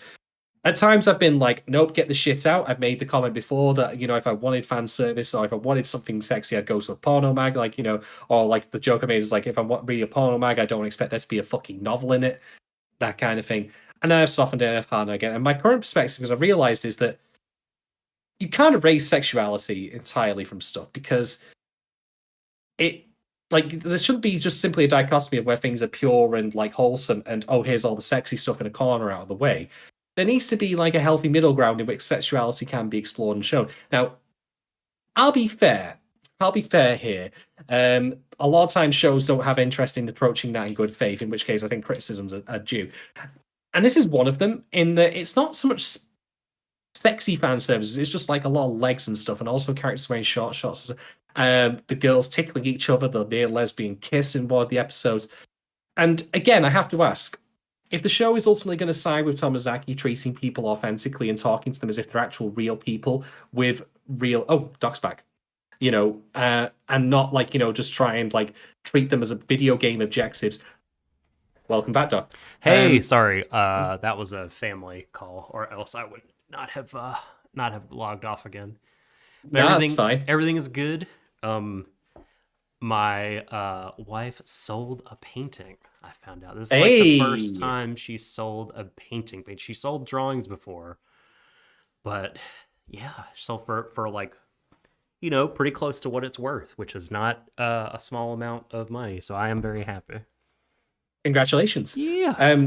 Right. I'll finish off. I'll quickly reiterate my point for you then, which was, for one, the show's gender balance, I think, fundamentally undercuts the idea of having, like, a character be taught how to authentically relate with people, because you're not including one half of the literal demographic of most of the fucking world. I mean, there's whatever his name was, but he's a prick towards. Yeah, he's kind of an ass. He'll probably become less of an ass, though, if I had to guess.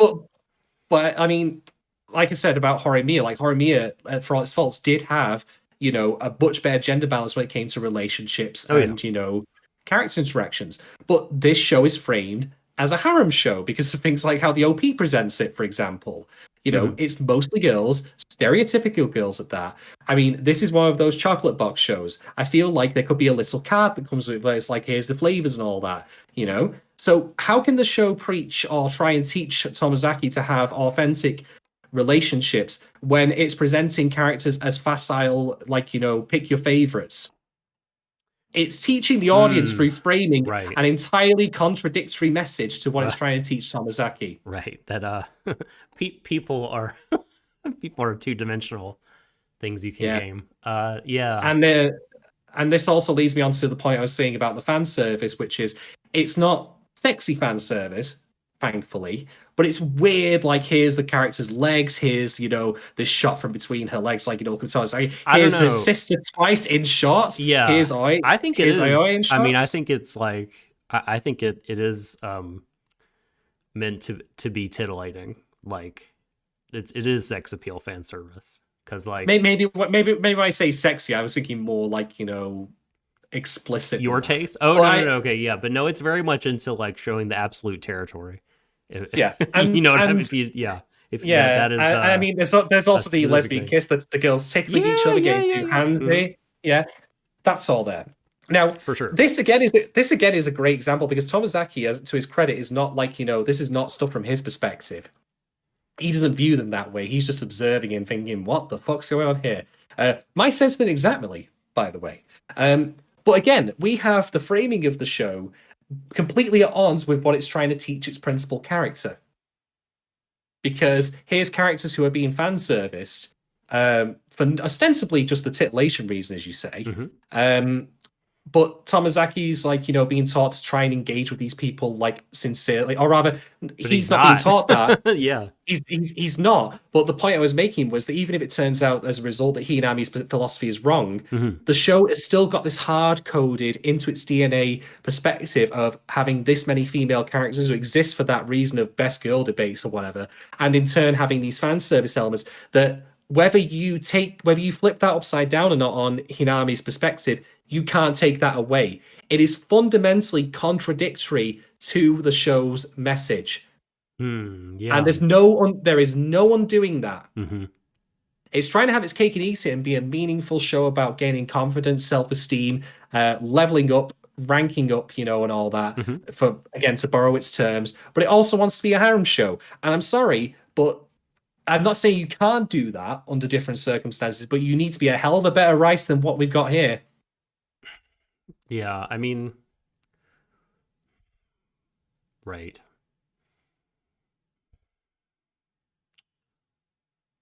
I don't disagree with anything that you're saying. Um, I do think that the show, on one level, could be a success, even in spite of the fan service and everything like that. Because I don't believe when analyzing media in total victory or defeat, right? I mean, there's elements and facets in which things could be good and successful, and ones that they can fail. It doesn't necessarily have to ruin everything, or one victory doesn't make it a great show. You know what I mean? You get what I'm saying. But like, Yeah. I think that this whole like possible trajectory here, this path of Aoi and Tomozaki ending up together through the means of his own natural charm and his own kind of personality, coaxed out, of course, by her. But like with her, he's not trying to game her; he's just being himself. And if that ends up working, and thus showing that this gamification system that's been constructed is, not great, or at least insufficient. It has to do the two hurdles, right? It has to show. Well, I think it could do well. It's not as good as if you were just yourself, which is like true, but also an incomplete. Like I'd like for it to go. Not only is it not as like successful at getting at your goals socially, it's also it's also bad because people don't really fit into this and deserve to be treated as people, all that kind of thing. So I think the show could succeed on that front, again, if it goes this way. But I mean, you raise a great point, like about this fundamental flaw, because of the framing, right? Because of like the medium that we're in, as in the way that we're viewing it as the audience. Like, I don't know, we kind of can't get away from objectification, which kind of is entailed in gamification, right? Because if you're gamifying your relationship with someone, you're treating them as an object or a number or something less than human. So yeah, I mean, I think you nailed it. I think this is kind of a problem. I think hopefully the show will allow us to forget about it sometimes, is the best we can hope for, right? Is if these shots of the absolute territory of Aoi or Sister in short shorts become less prominent, and the camera doesn't decide to do that a couple times an episode, and we can kind of forget about that and place ourselves into the perspective of Tomozaki, because I mean, I guess that's the best we can hope for. But I mean, I don't really have a rebuttal. I mean, I think this is a really great point by you here on a flaw of the show. I'll add a couple of other things to it as well, just to respond to something that Rackham said. I should clarify what I said about the lesbian kiss. It was, as Rackham's point, Bradley point was, as a, well, I'll call it near miss. It was more of a game of chicken.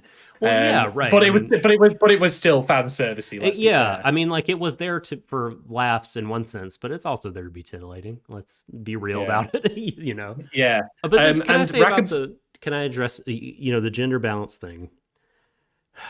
I think that there's a way to bring Nakamura into things and have them have an arc, and for it to try to correct it a little bit. But I mean, I hear what you're saying. I do think the show at its core is about socially awkward, nerdy men relating to women.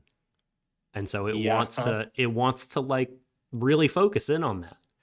And that's who Tomozaki probably has the most trouble with, because he was willing to meet Nameless if Nameless was a man.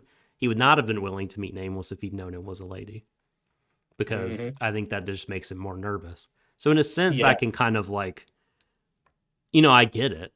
But you know, yeah, I guess I don't hold it against. I don't hold the number of ladies against it as much. I guess because that's what it's sort of trying to do. But you go ahead, you take it away. Yeah.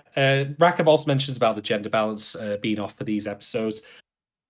The thing is, when I say about the gender balance, I'm not just talking about the number, I'm talking about the time investment. Now, granted, I can't speak for the future episodes, so I've not seen them yet, but I may again be putting way too much stock in this, but the OP, like, for any given show, in my opinion, should be a pretty strong marker of what it's about, or in some cases, a very strong red herring. Madoka springs to mind, Right. because the opening for those first two episodes, or first three rather, is completely different than what the rest of the show turns out to be, which is also to that show's credit when the ending changes and we get Calafina's Magia for the first time, and you're like, we are in deep shit now and we are never getting out of it. So here's the thing, right? The reason I'm bringing this all up is because these flaws, intrinsic though they are, can still be undone, and I actually think it would be incredibly clever if the show says, never, like, that titillation stuff, take it out entirely after a certain point. Get rid of it. Mm-hmm.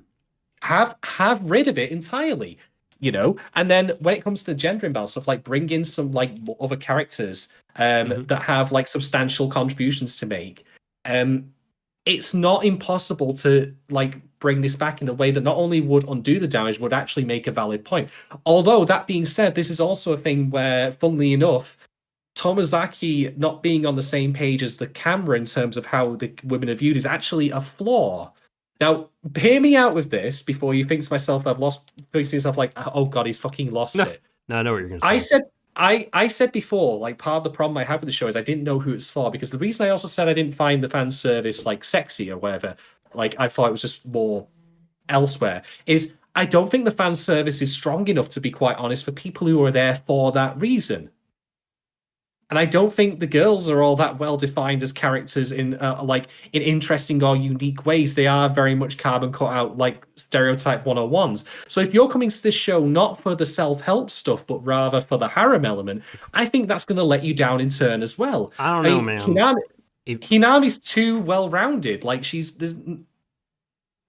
like too cookie cutter for my taste.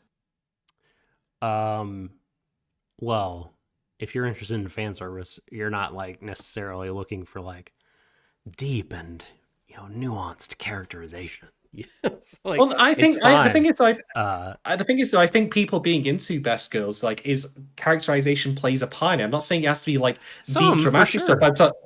I'm talking about personality, but then this also ties to, say, like, the fan service. It's just like, it's not sexy enough. There's not enough of it. I think it may be more of a fetish thing. Like, it just may not be up to your taste. The high school girls, which is not our thing. No, absolutely not. But also thighs. This show is deeply enamored with the thighs of high school girls, and as I say, that's not our lane. Yeah. So, but if you think about it that way, it is serving that audience a lot. A lot. So I think for a particular, group, that the fan service is right on the money. Seems awfully specific for this show's otherwise broader swing, I'd say. But no, I hear where you're coming from, to be fair.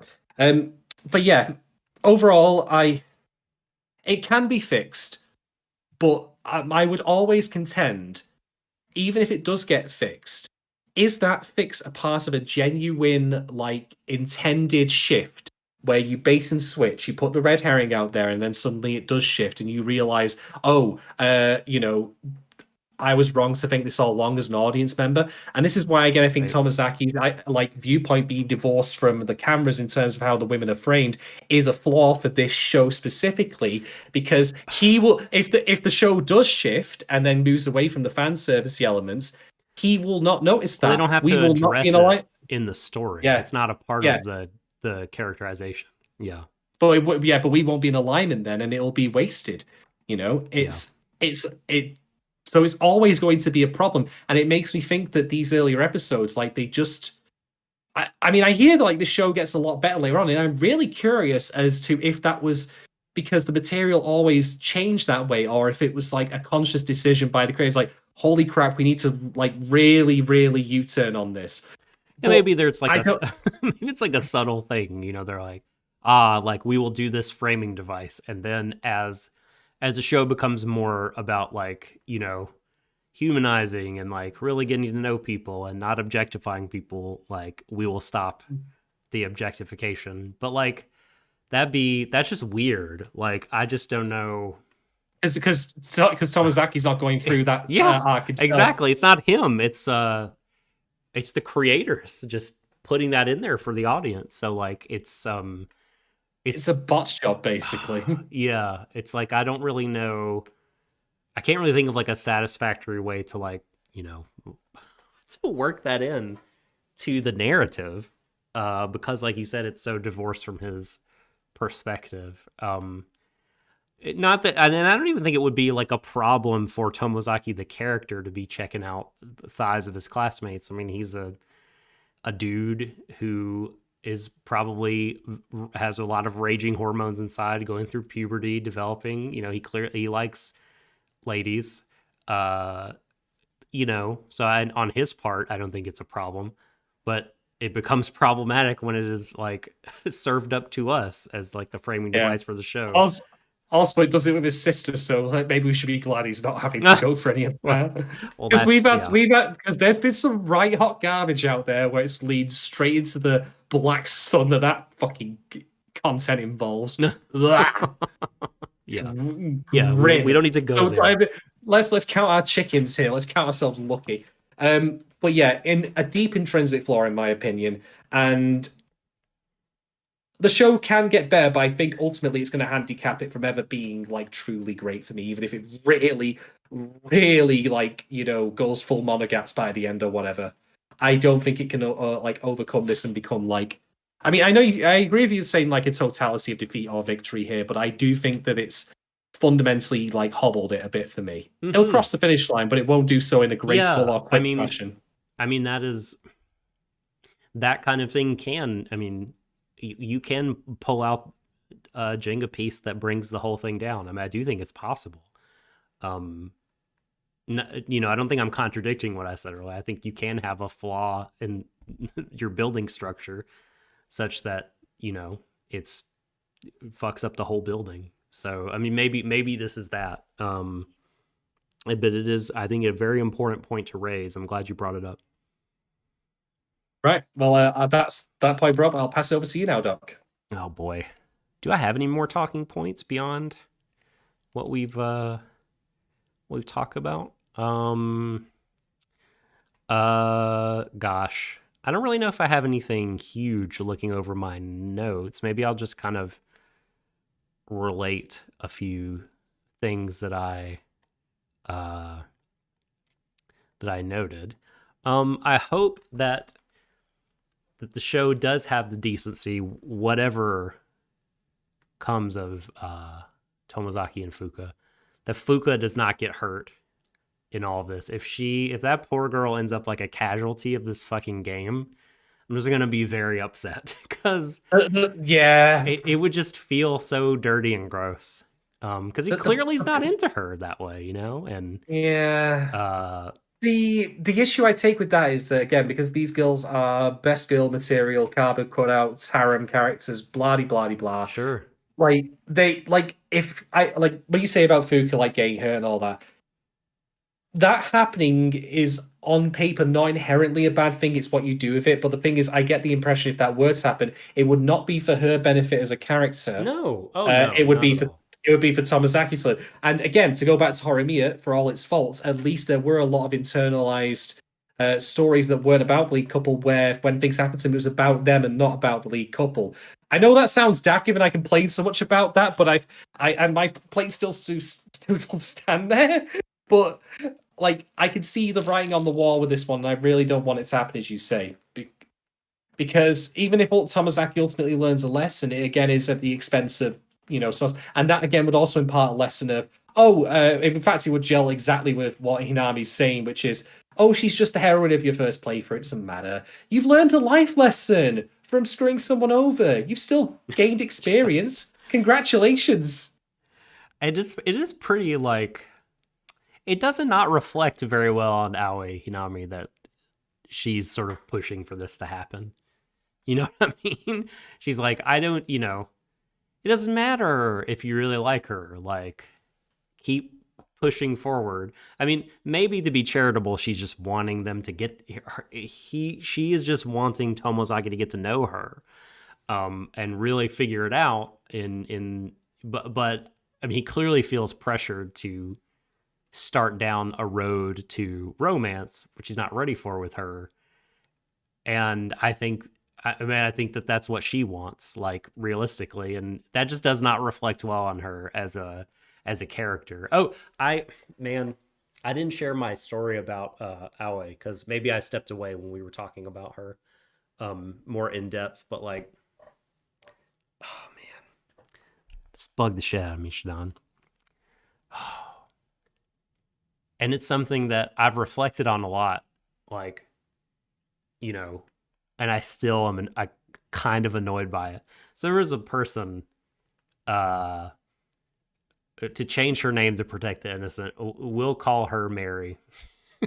And Mary was like part of a friend group that I was in my like early 20s, late teens. And I was early college, and a couple of the folks were still late high school, and early college, a few as well. But like, we've been to see a movie, and from what I know of Mary, she's super popular, very well liked. Guys had crushes on her, that kind of thing. And after the movie, we went to the bookstore to get coffee and browse. She makes a beeline for the comic book section, and is just like reading X-Men, like, just voraciously.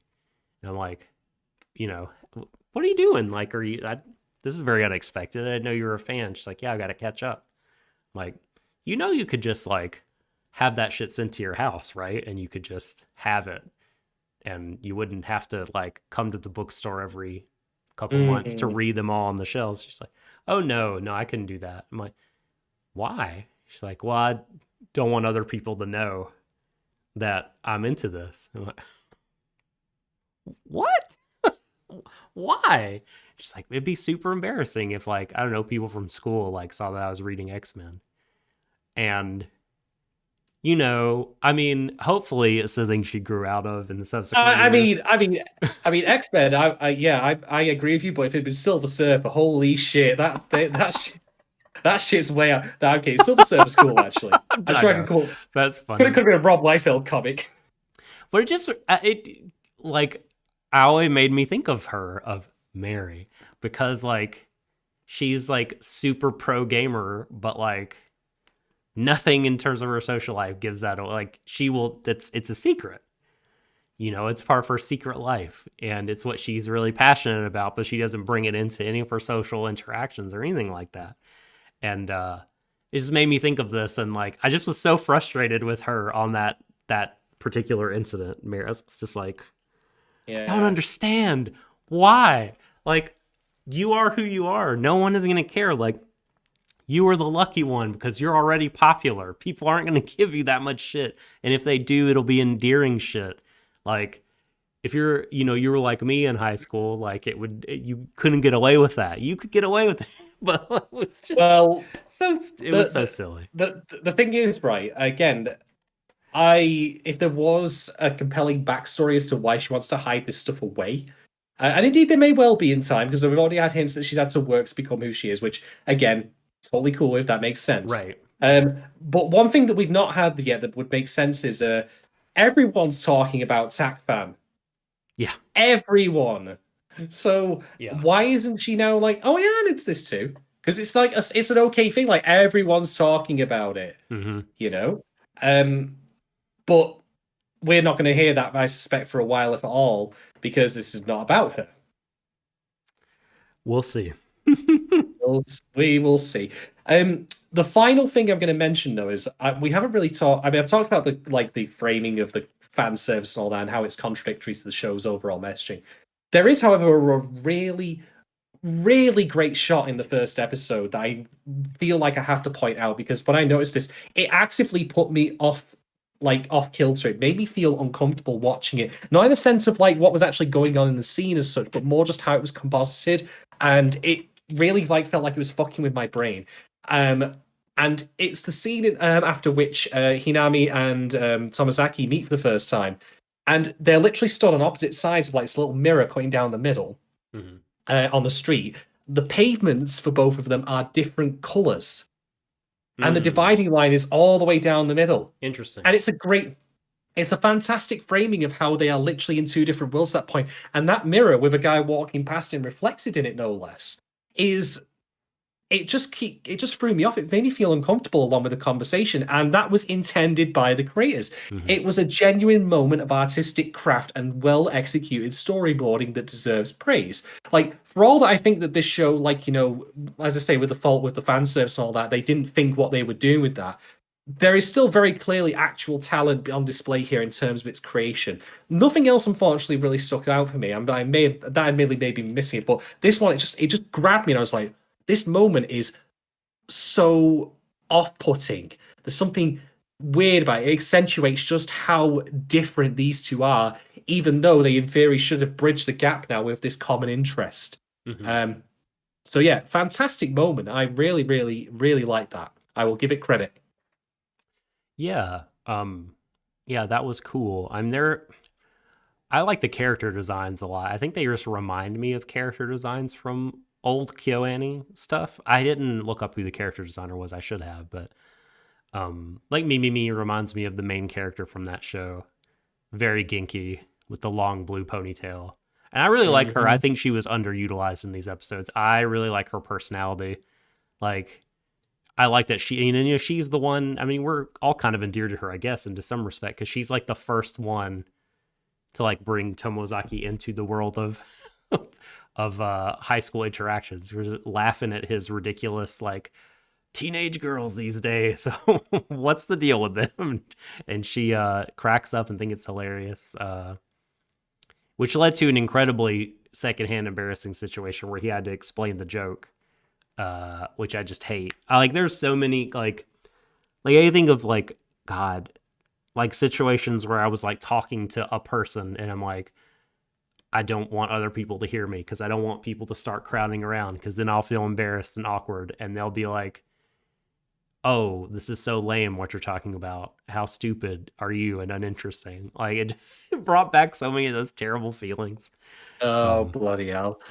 Well, anyway, I am all talks out. I am done with talking points for these first 4 episodes. Why does TACFam have like old Final Fantasy music for its music? Like, it sounded like I played Final Fantasy IV last year, and the music sounded like Final Fantasy IV music. And I'm not complaining, but it was weird.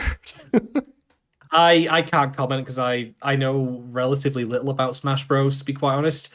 I know that it was immensely popular at the Evolution tournament series before that got shut down due to Joey Queller, Mr. Wiz, wherever, turning out to be a sex pest. Whoops. Oh, I know. Unsurprising. Yeah. There are a lot of that for a long time. Smash has been a little bit of a troubled community.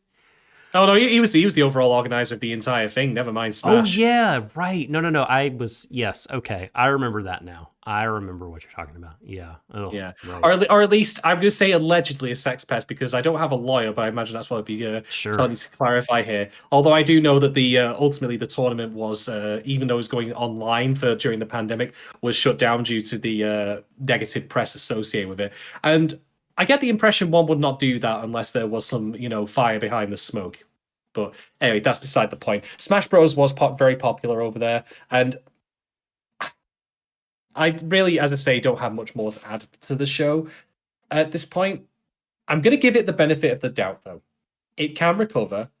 It still has good things buried in there that are worthwhile, but it would take a discerning audience in order to pick them out. And like I say sometimes with satire, like, clarity of intent is important here. And this is why I find that fan service stuff to be contradictory and problematic, because it muddles the intent of what the show is trying to go for. You know, the fan service says, hey, objectify these women, why not? But the actual message is treat people authentically, and have confidence in yourself, engage with them as real people. But these two messages do not go together. So anyway, yeah. So many interruptions Nah. today. Sorry about that. I hope he reads the damn Andy book. If I can just read the book and okay. So this right here actually is really fucking good advice for people trying to talk to other people. Understand, either through hearing, osmosis, or whatever, what people like. Get into it, and then you'll have something to talk about. Yeah. Whether it's sports, whether it's fantasy books, whether it's video games. If you want to get in with a group of people, just find out what they like, and then you can talk about it with them. I hope he reads those goddamn books so he can talk to people. He doesn't even have to do that, I would argue. What I would say, here's my advice, right? Okay, actually, if you were to go back to Kate's question all the way, about tips and tricks, okay? Here's tips and tricks. The video game. Here's my Shads v bullshit, basically. But no, in all seriousness, right? If you are up to it, when you talk to someone and you notice they're into a thing, engage about it. Say, oh, what's this? Tell me more about it. Right. Why do you like it? Don't say why do you like it in a critical way. Be genuinely engaged. Be interested. Yeah, you don't have to like the stuff they're into necessarily, but you can at least ask them to talk about it with you, and most people will be really excited to do that. Totally. If someone said to me one day who doesn't like it, hey, what did you like about Thunderbirds, for example, this show that was really nostalgic for you? I could spend a long time talking about it, and I'd be really happy that someone asked me that. And they probably thought, well, this fucking lame show, but he likes it, and that's what's important. And that recognizing that things have importance to people that you might not find important necessarily, but that if you want to be friends with them, engage with them, you might want to talk about them. That's a good trick, I reckon. That'll get a lot of great moments out there. Yeah, if you're already concerned with wanting to talk to someone, then yeah, that's a good way to do it. Two scenes I want to briefly shout out. The You Can Change Izumi scene I really liked, because again, I thought that was coming from a place of just honesty from Tomozaki, and this whole scenario is very contrived. But in a way, it was kind of funny getting to see him the student has become the teacher.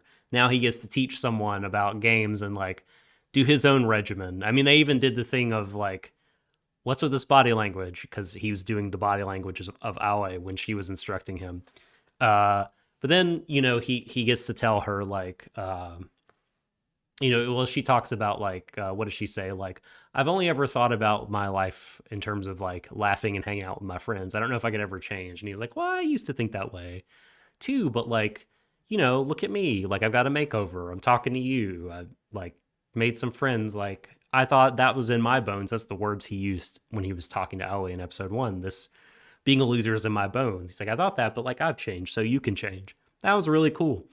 And then the scene we already mentioned earlier when he gets so mad at Erica for making fun of someone else putting out effort.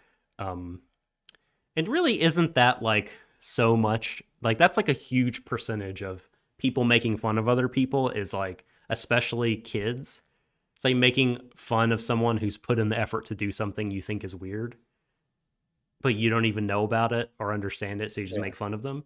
I really enjoyed that scene, and I think it's very fighting gamey, but I also just that's a neat aspect of the Tomozaki character that he just he has things he cares about. He's not totally milquetoast character. He's he likes his game, but he also appreciates hard work and people who put in effort to achieve goals and things like that, which is neat. I really like that scene a bunch. Yeah. I mean, to boil it down, that thing that Erica does, and what you said there, you're 100% right. Like, that is probably the root of a lot of bullying, which is, uh, Look at or this rather, kid practicing drama. He's yeah, in tights. yeah, he's playing violin. Yeah. God. Yeah. But the thing is, like, the root of all that, in my opinion, is a kind of strain of anti-intellectualism. Like, I don't want to engage with the world. I don't want to, because it challenges you to think. Like, it's an alien concept, and you're like, fuck off. But yeah, I agree. Like, and that's contrary, of course, now to the new route on Tomozaki talk, where he was in a similar place where he had put a lot of effort in, but he wasn't really. It was in one particular very niche thing, but now he's willing to engage more with the world. Yeah. And she's choosing not to engage in another way. I mean, and to go back to what I said before, conversely, if you genuinely aren't interested in something, you don't need to talk about it. And in Erica's mildest of defenses, like, I'm not saying she has to like TACFAM. No. I'm not saying she has to be interested in it or like play it or anything like that. But she could just simply have looked at it and gone, okay, whatever, I'm going to head to the gym or something. I don't know. Yeah. You know what I mean? Like, she doesn't need to actively be there to be antagonizing. She's a bitch, basically. She is. And I mean, in a way, like, the way the show kind of treats her, for lack of, that's not exactly what I want to say, but specifically the fact that Nakamura is not into her, I think might be like early foreshadowing that trying to treat life like a game is not gonna serve you well, because she says, hey, I only wanted to be with you because I wanted to be with the most popular guy in school. She didn't give a shit about him. You know what I mean? Reason. She only wanted to pair up to advance her own, popularity, treating all this, she's not using gamer lingo and framework, but she's treating it the same way as like a kind of, social ambition thing. And she's not rewarded for that. Izumi is rewarded for her, the genuinely, like, she feels for Nakamura. So I guess maybe early signs of what the show has in store for the main two characters. We'll see. We will see. Yeah. That's all I got. That's all I got too. So I suppose we'll move on to rating the episodes. This is difficult for me because on the one hand, I feel like being really, really harsh with my rating here. Okay. Because the criticisms I've given, I think, are valid, and I think they're also like pretty big flaws in the show. They're pretty substantial. Mm-hmm. But on the same thing though, like, there are good intentions behind parts of this show, and there's good craft here and there. There are things to like about it. Mm-hmm. So I think I'm gonna have to play my, the middle of the road here with, on a little bit, and I'm therefore ultimately going to give Bottom-Tier Character Tomozaki episodes 1 through 4 2.75 Foxies out of 5. I can't bring myself to give it a 3 or higher. I just can't, because again, even beyond everything else I've just said, I didn't actually find it funny. It's meant to be a comedy. I didn't laugh once. The humor was just milquetoast shit, to be honest. It was bleh. It just washed over me. And now I'll grant that's me. I'm not the target audience for it because I'm double the age of the target audience for a start. So there's always that. But I'm just like, it just whatever. And then everything else I've said about like the fact that it has a good heart, but ultimately is like it. It's like, when I remember this was something Philosophy Tube said about transphobia, where they called it Ichidamo, like, trying to be tolerant but really aren't. Like, I don't mind them doing that as long as they do it over there. It's that kind of thing where it preaches, tolerance and inclusivity and all that, but ultimately is not. It's a hollow facade. And that's the thing that I feel about this show, in that it does have those good, authentic moments which are genuine. They can't be taken away. But I then keep running into the brick wall of every single moment the girls are presented in the way that they are, which reminds me that, hey, this show has no interest in treating them like people, so why should I care about its message of treating people like people? Sorry. If that is the message, we honestly don't know. I feel like the message so far is fucking like gamify life, and that's Oh no, uh, no. but I don't think that's where it's going to end up.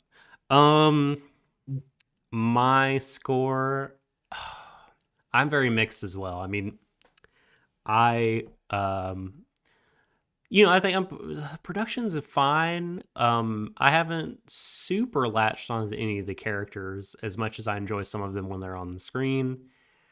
I have mixed feelings about like the messaging and the framing and everything like that. But I'm interested to see where it goes. And I think,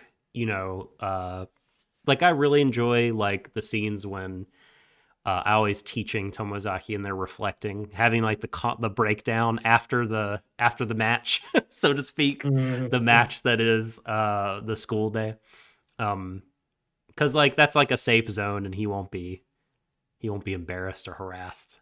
So those scenes I found enjoyable. Might be generous to the teachers not to wipe the boards at any point. Someone's gonna discover that shit. It's gonna be like, have you ever seen the Will Smith movie Hitch? No, I have not. So Will Smith is like this sort of underground like love doctor, like he's very much not a pickup artist in the vein of Roosh and Co. He's very much like, I just want to give men some confidence so they can have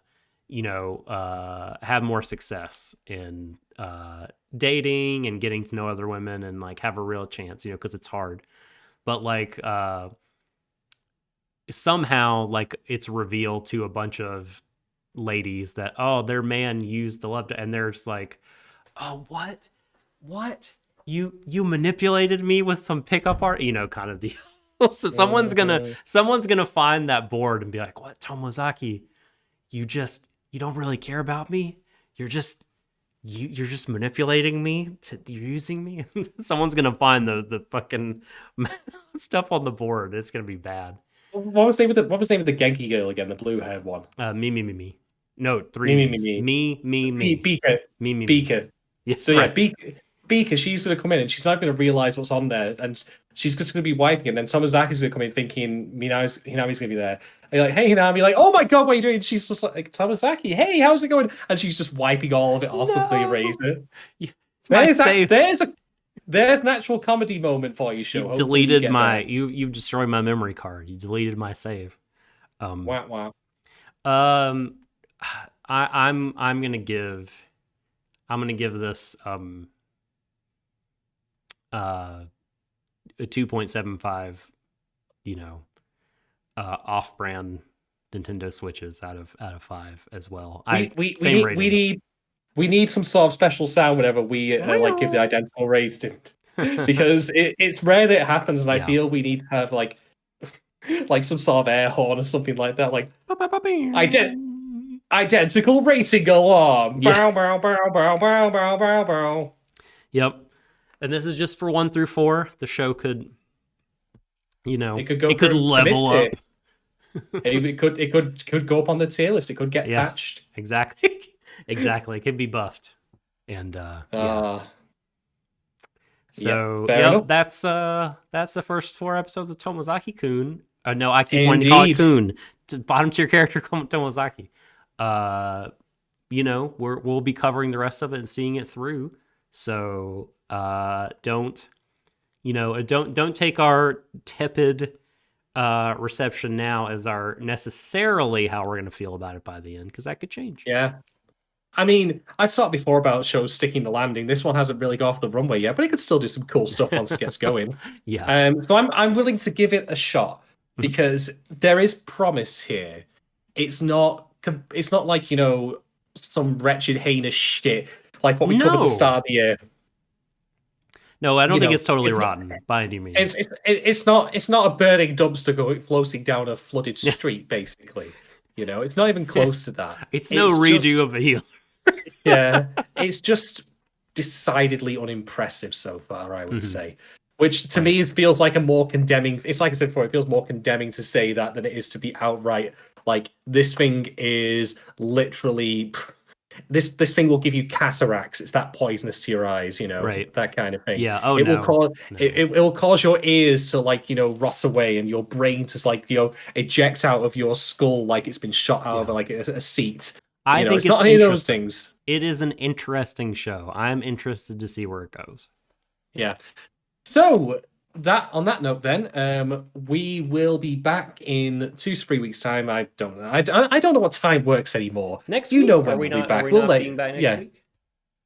We've got Dinosaur next week. You're talking about when we'll be back for this show. Yeah. Yes. Who knows? Yeah. Watch our Twitter account. We'll be back for Dinosaur next week. Uh-huh. Vivi, Flora Ice Song the week after. And then, of course, Tomozaki again. But to all of our patrons who supported us, getting this show to be covered by us, who've asked us questions, thank you so much for your contribution. It means the world to us that we get the chance to cover shows like this.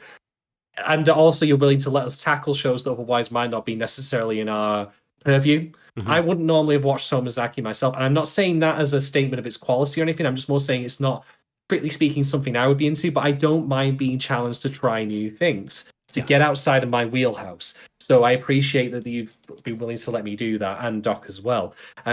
So thank you very much, and also for your questions, your contributions, and just generally being wonderful people.